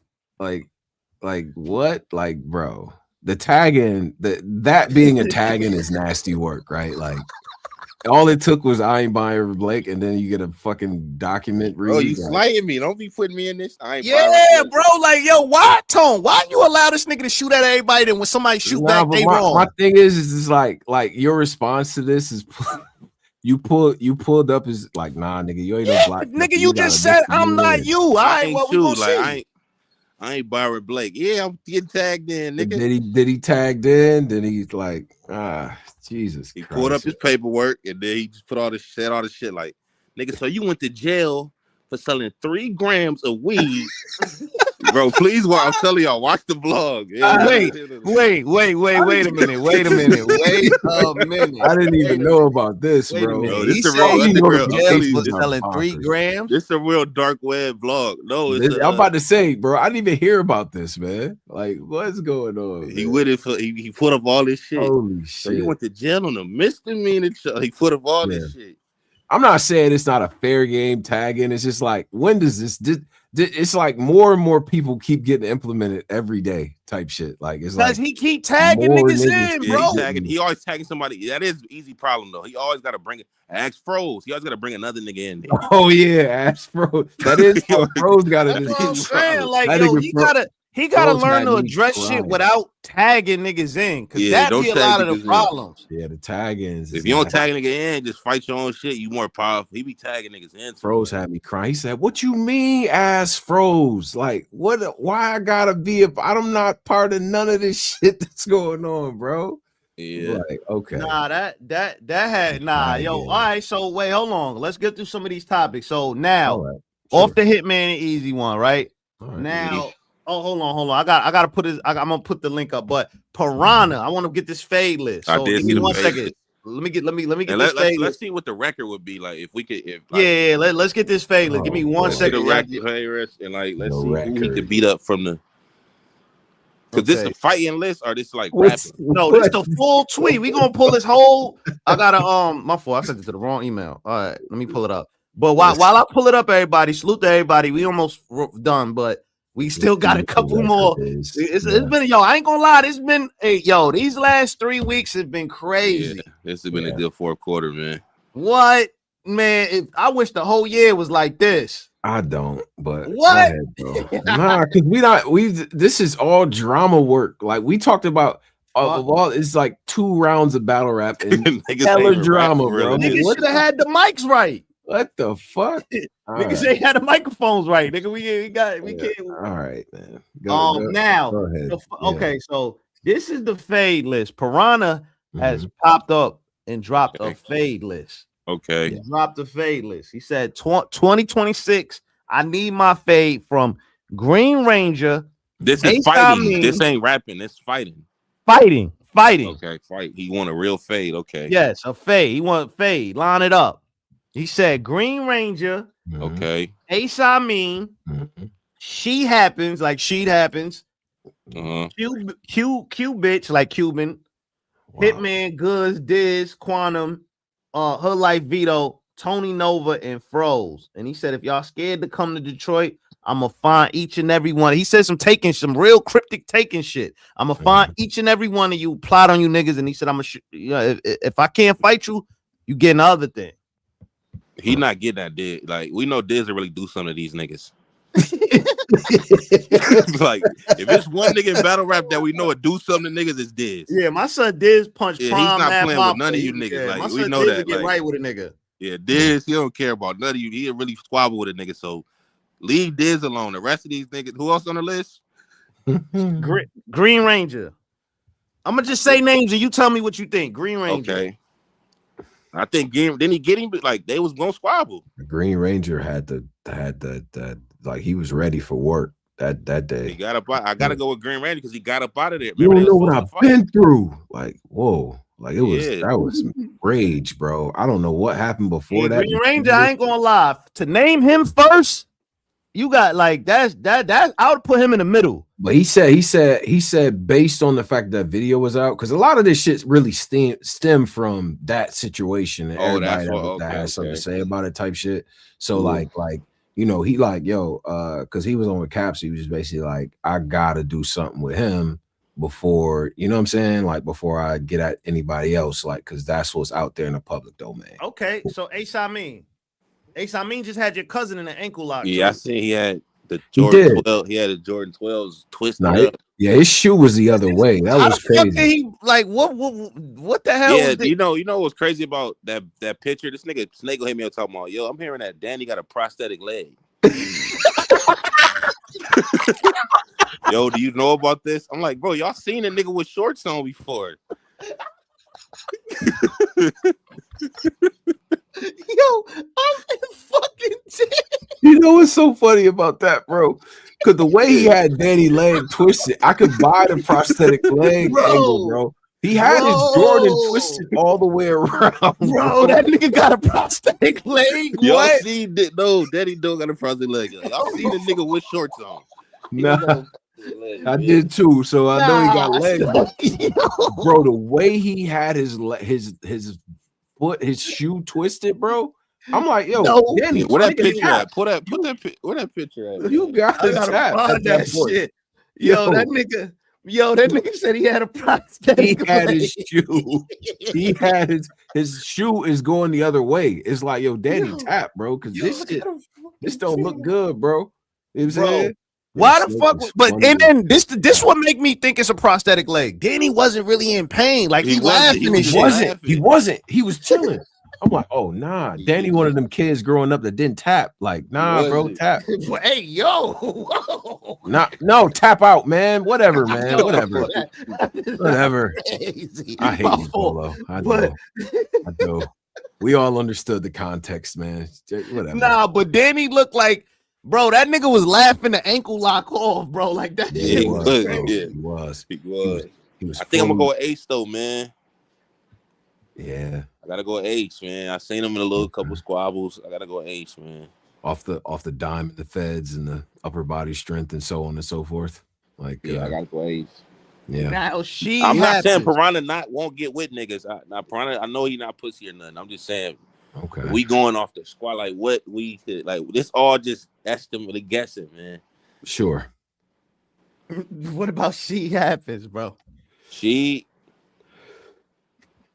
I feel like he got some type of techniques with him and like fighting for some. I don't know. He got like the drunken monkey form. Yeah, I feel like he got something with him. This segment is fucking horrendous. He got like the drunken monkey form. So I don't know, man. After we done with this, I'm gonna give you my theory on what's gonna happen. Go ahead, though. Go ahead. All right. So what about Cuban? That might be a good one. But Cuban do got a Floyd Mayweather rollout. We know this. Can I just say something? Because I Pose, you doing the listing, right? But I'm gonna just you can say names too. Let me just ask some commentary here. Cuban is fucking crazy. Like he's not. Cuban been in the military. Like I forgot about his military back. His cousin is Roach. You know his cousin Roach. I forgot about that. Yeah, I forgot. I don't know if niggas ever really had a convo. Like Cuban is. He's not like the Cuban that people see, like the smiling, having fun shit. Like that's cool, but there's something there that ain't quite wired correctly. Like he's not. Like, he's a very intense type of nigga. Like you know what I'm saying? Nigga put a one. Nigga put a draw. Why he put a draw? Nah, I don't know if that's gonna be a draw, man. All right, nigga said Cuban defended our buntry. See, I know exactly who that is. Yo, wisdom, chill out, bro. Buntry, big blood in the building. Now Hitman Holla. I think little Gerald gonna get him, man. We know he do mid work. He do the bag. He box.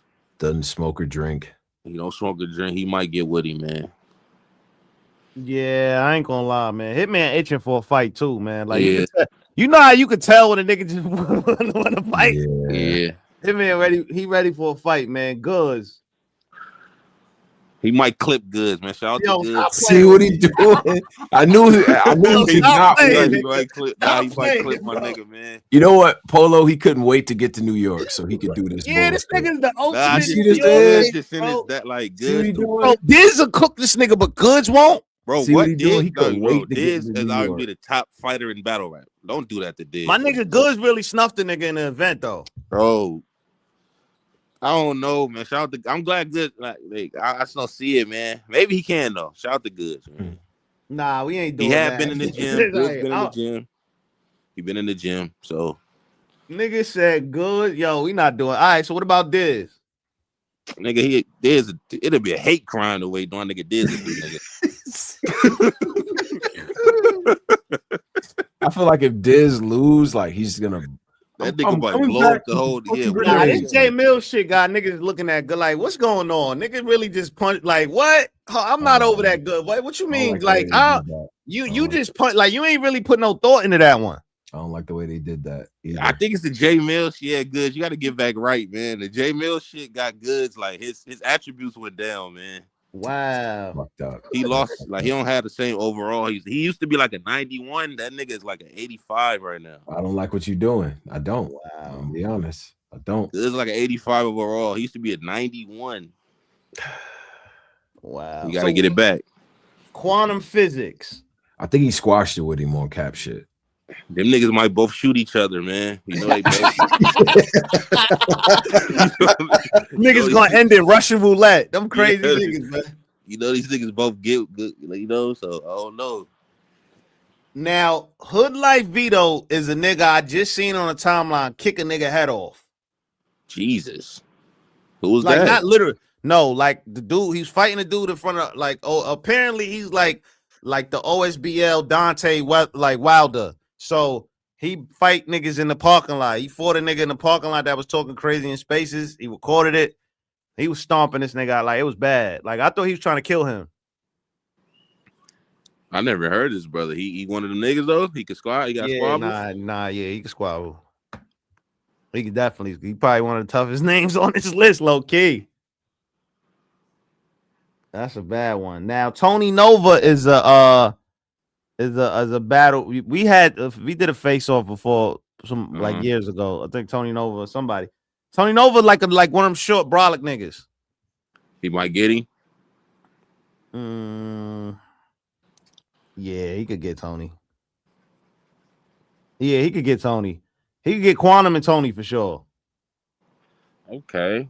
So he might. I mean, I don't know. Nova's another military dude. He's like in super shape. He was on. Remember we had him. Yeah, that's the nigga that was doing the never mind. He ain't being Tony Nova. He was doing all the calisthenics and shit. Yeah, like, nigga was in the middle of the face off, doing curl. This the whole thing about this list is that it's hold on, we ain't done that. All right, go ahead. And lastly, he put Froze for last. Froze. What y'all feel about Froze? Froze got that bully like kid looking rollout, like he look like a Disney bully. I think he might do that nigga. I think he might do that nigga bad. I ain't gonna lie. Froze got a roll. I can't explain Froze rollout, bro. He got a certain rollout that he might beat a nigga up, man. Yeah. Nigga said the Disney kid bully got Amy and Tez. Have you seen Piranha? Like you know how Piranha look and shit? Yeah. He like a smaller young nigga. Short, you know what I'm saying? I seen a little snippet of him boxing too. Like they did a little boxing shit and him and Yogi. Him and Yogi got active and shit. Like so he ain't no pushover. Like he gonna get with these niggas, but nah. All right, so just on the list, right? When I first read it and shit, because I'm like, okay, because I didn't even read the last shit. I just looked at the names, bro. Like, I'm gonna be honest, bro. This is some like I just can't imagine a nigga having a problem with Sheed. Like that's kind of that. It just like a nigga like like that's the one that's throwing me off. Like Sheed, that's like, anybody that made fun of him when he went through his situation with like Green Ranger, and then I think he had another situation. I'm not really too privy to this one, but I guess he had a fallout with a chick on the timeline. Oh, and they was making fun of him. Well, Sheed is like I don't know. She's like older too. Yeah. But he's one of them people to where, like, if somebody got an issue with Sheed, it's like, no, wait, what did you do? Because this, I know he didn't do. Like, he's a cool nigga, right? And like, you know what I'm saying? And we know all these guys, like, they really don't. I don't know. Like, it's weird to me. But all right, so I'm gonna say this right now, in all fairness, in all seriousness and shit, right?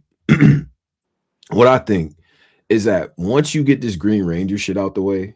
Like, because that's really the squabble that you kind of. That's the one that's the circle back, actual right? one, yeah. Because the other people you just got into it with because they made a comment about what happened, right? And just like how Cap said, when the shit happened with Debo, he had to hear jokes. My shit, nigga, you just heard Bill broke the building talking about the shit that I was involved in. You know what I'm saying? Like, it's a part of it, bro. It is. Yeah. You know what I'm saying? Now, if you want to take that to mean people think you actually like some. You know what I'm saying? Like a pussy or whatever the case might be. I mean, that's on you, right? I can't tell you how to feel. But it's like, bro, this is battle rap. So anything out in the public domain, people are going to make jokes about. You know what I'm saying? Like, it's going to be jokes. It's going to be bars about it. It's going to be that, right? Like, that's just how this shit go. You know what I'm saying? You just, you fight through the screen, and it is what it is. It just become part of the battle rap lexicon, whatever the case might be. So I really feel like you get to squabble in with Green Ranger, bro. And it's like, I mean, I'm not in his head, but all this other shit is just like secondary as fuck, bro. Because what is everybody else said what they said about it? You know what I mean? Because it all just stemmed from this one joint. You know what I mean? So and I ran into Piranha. I've talked to him before and shit. I've seen him at events and shit. He's actually a pretty cool motherfucker. Now I don't know what. Like he cool. I don't know what happened in that crib. That crib. I'm gonna be honest. Hitman season 2 seemed like it was Fight Club. Like season 1 had squabbles, but niggas was in there really rapping. And actually, Hitman, I enjoyed that first season of Bags and Bodies a lot. I ain't even gonna front because it was some good rapping going on. Yeah, it was a drama shit, but it was some good rapping going on too. But it's like that second season seemed like he was just a little bit ahead of his time with that. Yeah, the second one seemed like Squabble City. I don't know what the fuck was going on. Yeah. You know what I'm saying? Yeah. But like Piranha is actually a really cool nigga, bro. You know what I'm saying? I know he had his issue and shit, and he didn't hide from that and stuff like that. I'm not condoning nothing, so don't kill me or nothing like that.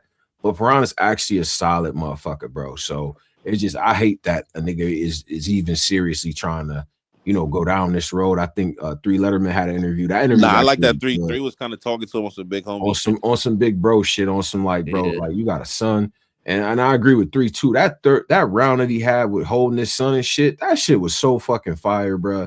You know what I'm saying? I done watched that shit a couple times. And I fuck up around. Man, that shit went in one ear and out the other.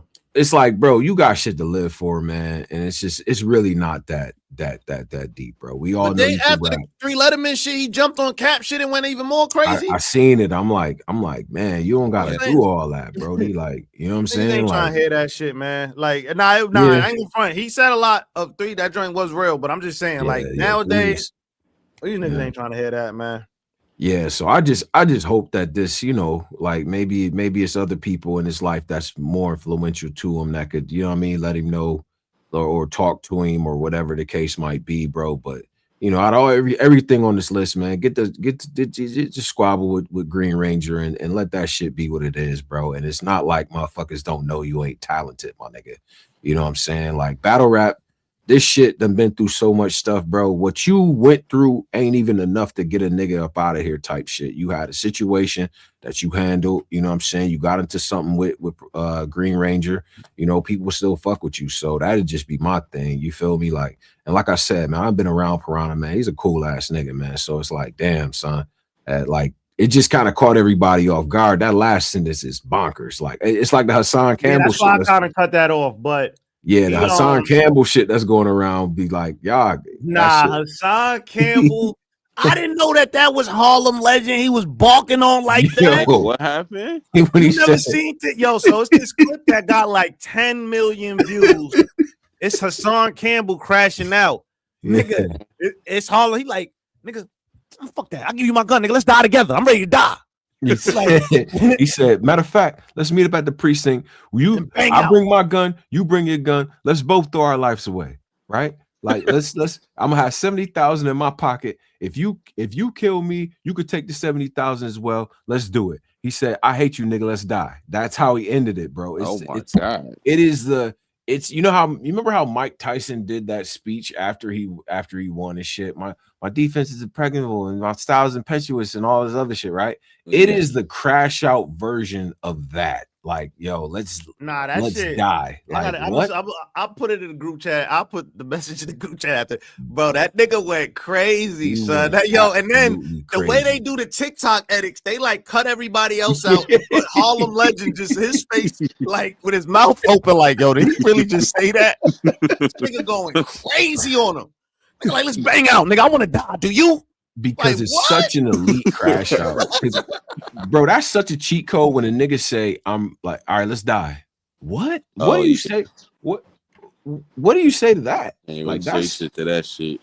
That's some other shit, bro. The face that Harlem Legend is making. Piranha, I ain't going front, man. I think really like Green Ranger, I understand y'all want to, scrap and stuff, but I just feel like he wild incriminated himself, but he said he don't care. He said, I'm ready to crash out. I'm prepared for this. I've been in jail before, so. Yeah, he got to think about that, man. He got his son. Come on. He got to really think about that, man. But I think it's this though. Why? And this is the one thing I realized in battle rap. Why do people that y'all don't know perception of you matter so much? Like, that is an excellent question, Polo. I just realized that's like a he kind of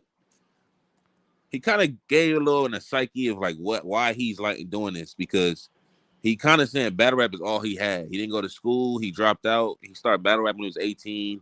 Wow. He got on Your Road was 18. So this is all he got.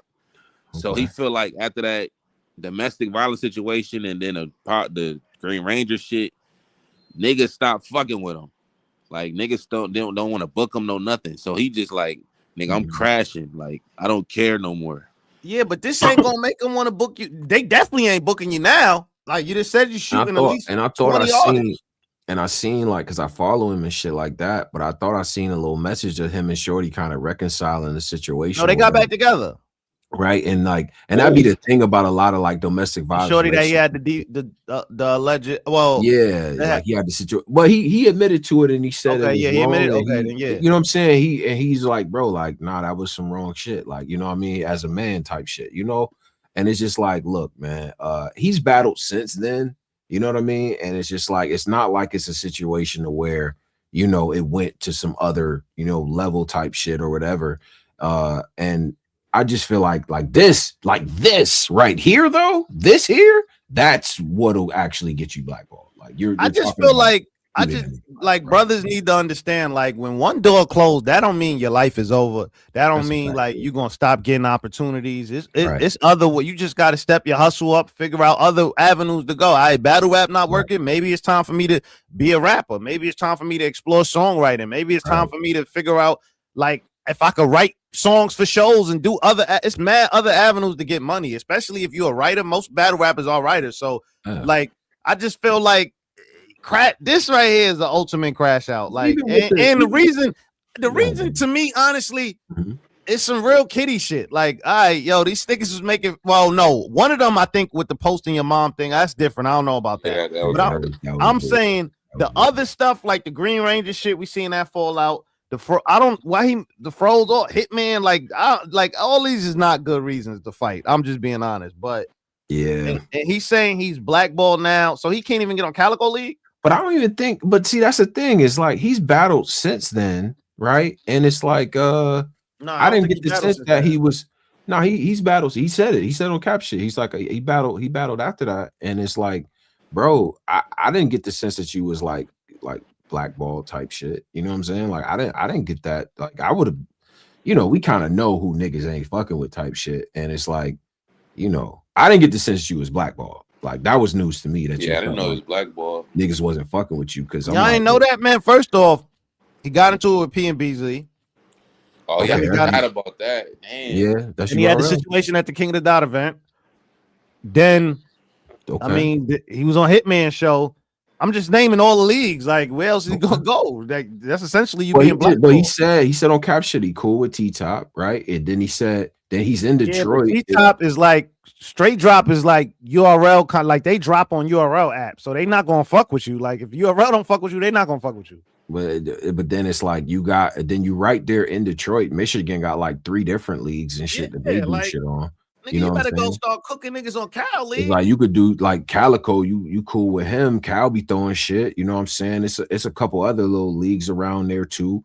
You know what I mean? You got shit in the Midwest that a nigga probably could fuck with, but it's like like this, right? This actual tweet though, this is probably more problematic than whatever else you had going on. Oh no, now it's over. Like I'm just being respectful. Like like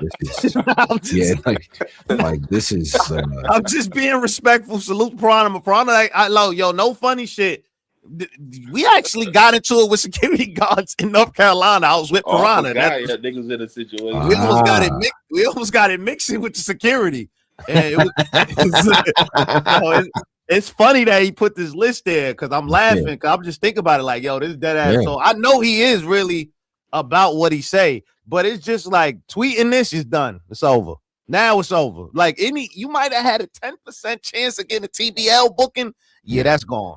Mm-hmm. That nigga trying to fight Sheen and Goods. Like, why? Yeah, like Like Goods, like why you trying to fight Goods, man? I fuck Goods response. Didn't even know like, that. I didn't even know the nigga didn't like. He's like, what he say? He said, I made a list. I didn't even know I was. How did I?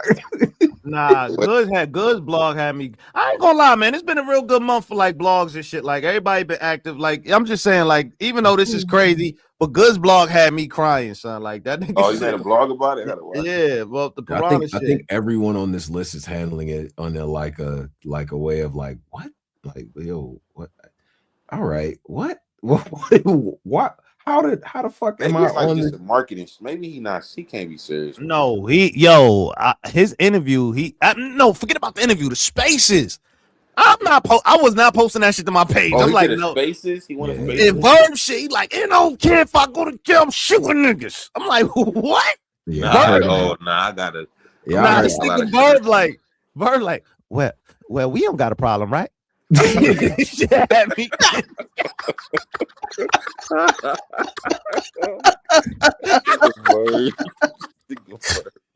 was the funniest moment in that space. He like, well, fuck him up then. Go ahead and do what you do then, bro. What? That shit had me in tears, son. Like, bro, that nigga was just letting him crash. Like, yo, that was some elite element of comedy to this, but there is an element of like Piranha. No, but it is serious though, bro. Piranha, we want to see you free out here doing. I do, man. I fuck with Piranha, bro. Like real battler, shit, man. For real, man. You probably done heard this 30 times over, but we gonna say it up here, nigga. We fuck with you, bro. Don't, man, run your ones with Green Ranger. In my opinion, that's really the one you want to get anyway, for real. So run that, and then, man, just do your shit, bro. You know what I'm saying? Because in time, everything could pass. It's a lot of niggas that got into it with Beasley and P and like had different things, and time be healing a lot of shit. And just come out here and do your work, bro. Yeah, you're gonna hear some bars about what happened or whatever the case might be, nigga, but you talented enough to do your shit anyway, bro. So, and on top of that, bro, like, yo, life ain't over because you blackballed in battle rap, my nigga. 1,000%. Like, it's like, I don't know if you know, it's like you gotta really work for the money. Like, it ain't like it was before. So you better off, you know what I'm saying, figuring out another hustle, get a trade. You know what I'm saying? It's mad trades out there. Learn the trade. Right. You always gonna keep a job with a trade, bro. So learn the trade, plumbing, whatever. And you young, so you got that. If you young, you can learn a trade. You got 10 years, 20. You know what I mean? Retire. It's other plans to do, bro. Like, and it's a lot of jobs. Even if you got a criminal record, it's a lot of jobs now that hire criminals, like with people with felonies, all type of shit. So, like, you know what I'm saying? I'm saying criminal records and stuff like that. So, yeah, it ain't the end of the world, bro. 31 prime. You still in prime form, bro. Man, oh, he 31. 31. Oh, I thought he was like 20 something. He 31? He 31. That nigga grown as hell. Sweet, he grown as fuck. Grown. That's grown, but that's still, nigga, 31. Nah, it ain't over though. Like, it's still not over. Like, it's never, yo, it's never over for anybody until you give up, bro. So that's one. But you are a little old to be tweeting this, my nigga. I ain't gonna lie to you. 31, I thought you was like 23. Yeah, he just looked young and shit. So it's like, bro, like, nigga, man. We got a super chat. They said, "Yo, did Terrence Williams say, yo, did Young X really pass away?" Yeah, he did. Yo, if so, RIP. I was just watching him versus Briz. Yeah, man. Appreciate the show, fellas. Rest in peace, Young X, man. I forgot about that. Rest in peace, Young X, man. Yeah, rest in peace, Young X. Hell of a talent. Oh, like I've been around him, met him a couple times and shit like that, man. And you know, like just always a good person to be around, like good energy, the same type of shit that you see in the battles and all that, where he's funny and all that stuff. You know what I'm saying? Like he had that type personality, man. I don't know all the specifics of what happened, but you know what I'm saying? When I got that call, man, that was tough, bro. Cause I you know, you hate to see something like that happen in this community. That's what I was trying to say too, man. Just even with the whole situation with Piranha, it's like he made a comment of like, nobody gonna care, bro. Like, it's still, regardless of whatever the fuck we go through, it's still a community in this bitch, man. And it's just like, nah, bro. You know what I'm saying? We don't like to see nobody have to go through that. And then, you know what I'm saying? It's you leave an imprint on people. I seen the X clip go around when he doing the bridge, even Bridge retweeted on with the get him shit. You know what I'm saying? Like, bro, like, this is stuff that we remember. You know, you got memories tied to a lot of these events and moments and shit like that as fans in the community. So, rest in peace, Young X, man. And yeah, rest in peace, man. we don't want to see nobody crash out like on that type of timing, bro. Come on now. Especially you 31, you got a lot of life to give, man. So come on, man. We gotta wrap this. This was a fire episode. Yeah. No, this is dope. Can I just do a quick rundown of some things that I want people to go ahead and watch? Jack Boy and A Ward is out. I've never seen Smack actually jump up and down during a reaction situation. That was crazy work. But you know what I'm saying? A Ward and Jack Boy, go watch that. Appa and Gary Austin dropped on Smack track, which is important because Smack and them starting to drop shit on YouTube with some of the new guys, which is a great thing to do. We get more of the outside 5 battles from what I see in the clips and what I hear. There's some very good work that took place there. There's also some events this weekend. iBattle has an event this weekend as well. Hit List out on the West Coast has shit going on. Shout out to Flame, shout out to Death the Kid, shout out to all the people that's on the cards and things like that. So there's some work happening this weekend. So make sure y'all go ahead and check that stuff out. Check out the rest of the card as well. I think we made mention of it before. Cortez and Reed Dollars was fire. Go watch that battle. You know what I'm saying? Shout out to Froze handling business. Snake Eyes and Bill definitely say the day. That was one of the ones. That shit was fire. You know what I'm saying? So make sure y'all catch some of the work that did come out. Trenches the next day, although the attendance went crazy, but you know, next day it was still shit, man. King and Av is fire. Go watch Riggs and Prep, very entertaining, dope battle too. Payne did his numbers, Lee L&D. You know what I'm saying? B&B as well. B Magic had a dope ass battle. Like it was vintage Magic in there against Dre Majesty. Dre Majesty did his thing too. So like that Trench's second day was actually pretty dope. So go watch them battles. You know what I'm saying? Go stay in tune with what's going on, man. And salute and support to all the battlers, man, all the people. And big shout out to the media, especially my man Polo. Been doing this goddamn thing on the media side. Working, man. I'm really enjoying what the content and the reactions that people are making. Don't tune in tomorrow, E-Hop. I see Shiv blogging. I see you know what I mean, Froze doing this thing too, man. So let's just keep all this shit going, all this good momentum going for the end of the year. And because you know, Q1 of next year is gonna be fire out the gate. Like I know like 3 of them things are supposed to be like that. You know what I'm saying? So yeah, me too. I know it's another big announcement that's coming out. A lot of good shit. A lot of good shit in Q1 immediately. So you know, and then and one other thing too. I don't think Black has everything settled or up yet or whatever, but we probably gonna get that champion of the year, the last champion of the year, last Wody. You know, once we start to get them surveys and all that in there and them donations, get them donations together, get your lists in, get your votes in, you know, that type of shit too, because it's gonna be our last one coming up. You know, I thought next year was the last one. Or was this year? I think it's this next one coming. Yeah, for this year. Like so the next. So King of the, champion of the year, Wody. You know what I'm saying? If this is gonna be the last year that everything gonna be considered. So like so that's gonna probably got that shit this year. You know what I'm saying? So that's gonna be dope. And then just on the on beat side, man, if you haven't seen I'm just shameless plug for the walk down, but if you haven't seen Rock vs. Spoonie, go watch that. That shit is fire. The numbers. And then we got we're gonna do like a K-Da instrumental joint as well, you know what I mean, title this year and things like that. So you'll see more on beat shit. We got more walk downs coming too on the cinematic lane. And we got an event this weekend as well, but that shit isn't secluded, you know what I mean? But, you know, hit me up if you try and go out there. It's in Philly. So shout out to that. Those are my announcements, man. And, you know, everybody keep doing your shit. Oh, and big shout out to my man Cali for doing the Sway in the Morning joint. You know what I'm saying? Tisha Campbell was up there, you know what I mean? You know what I'm saying? So shout out to that. But, yeah, man, a whole lot of shit happening, bro. Yes, sir. Yeah, man, there's gonna be a lot of more shit going on, so we'll be in tune. We'll be in touch. This is a long show, so y'all can rock out on YouTube. Yeah. This joint, this is a good show, so it'll be up in like 10 minutes. Got a timestamp it. Absolutely, man. Black Compass Media. Make sure you subscribe. Black Compass BCM. I am going to leave the Discord invite in here for people to be able to join. and things like that. So so the link is going to be in the chat. So if you want to jump over there, join the Patreon and things, we're gonna have a little bit of a conversation over there, and you know, and we're gonna keep everything moving, man. But Black Compass Media, we up out of here, y'all. Peace. Salute.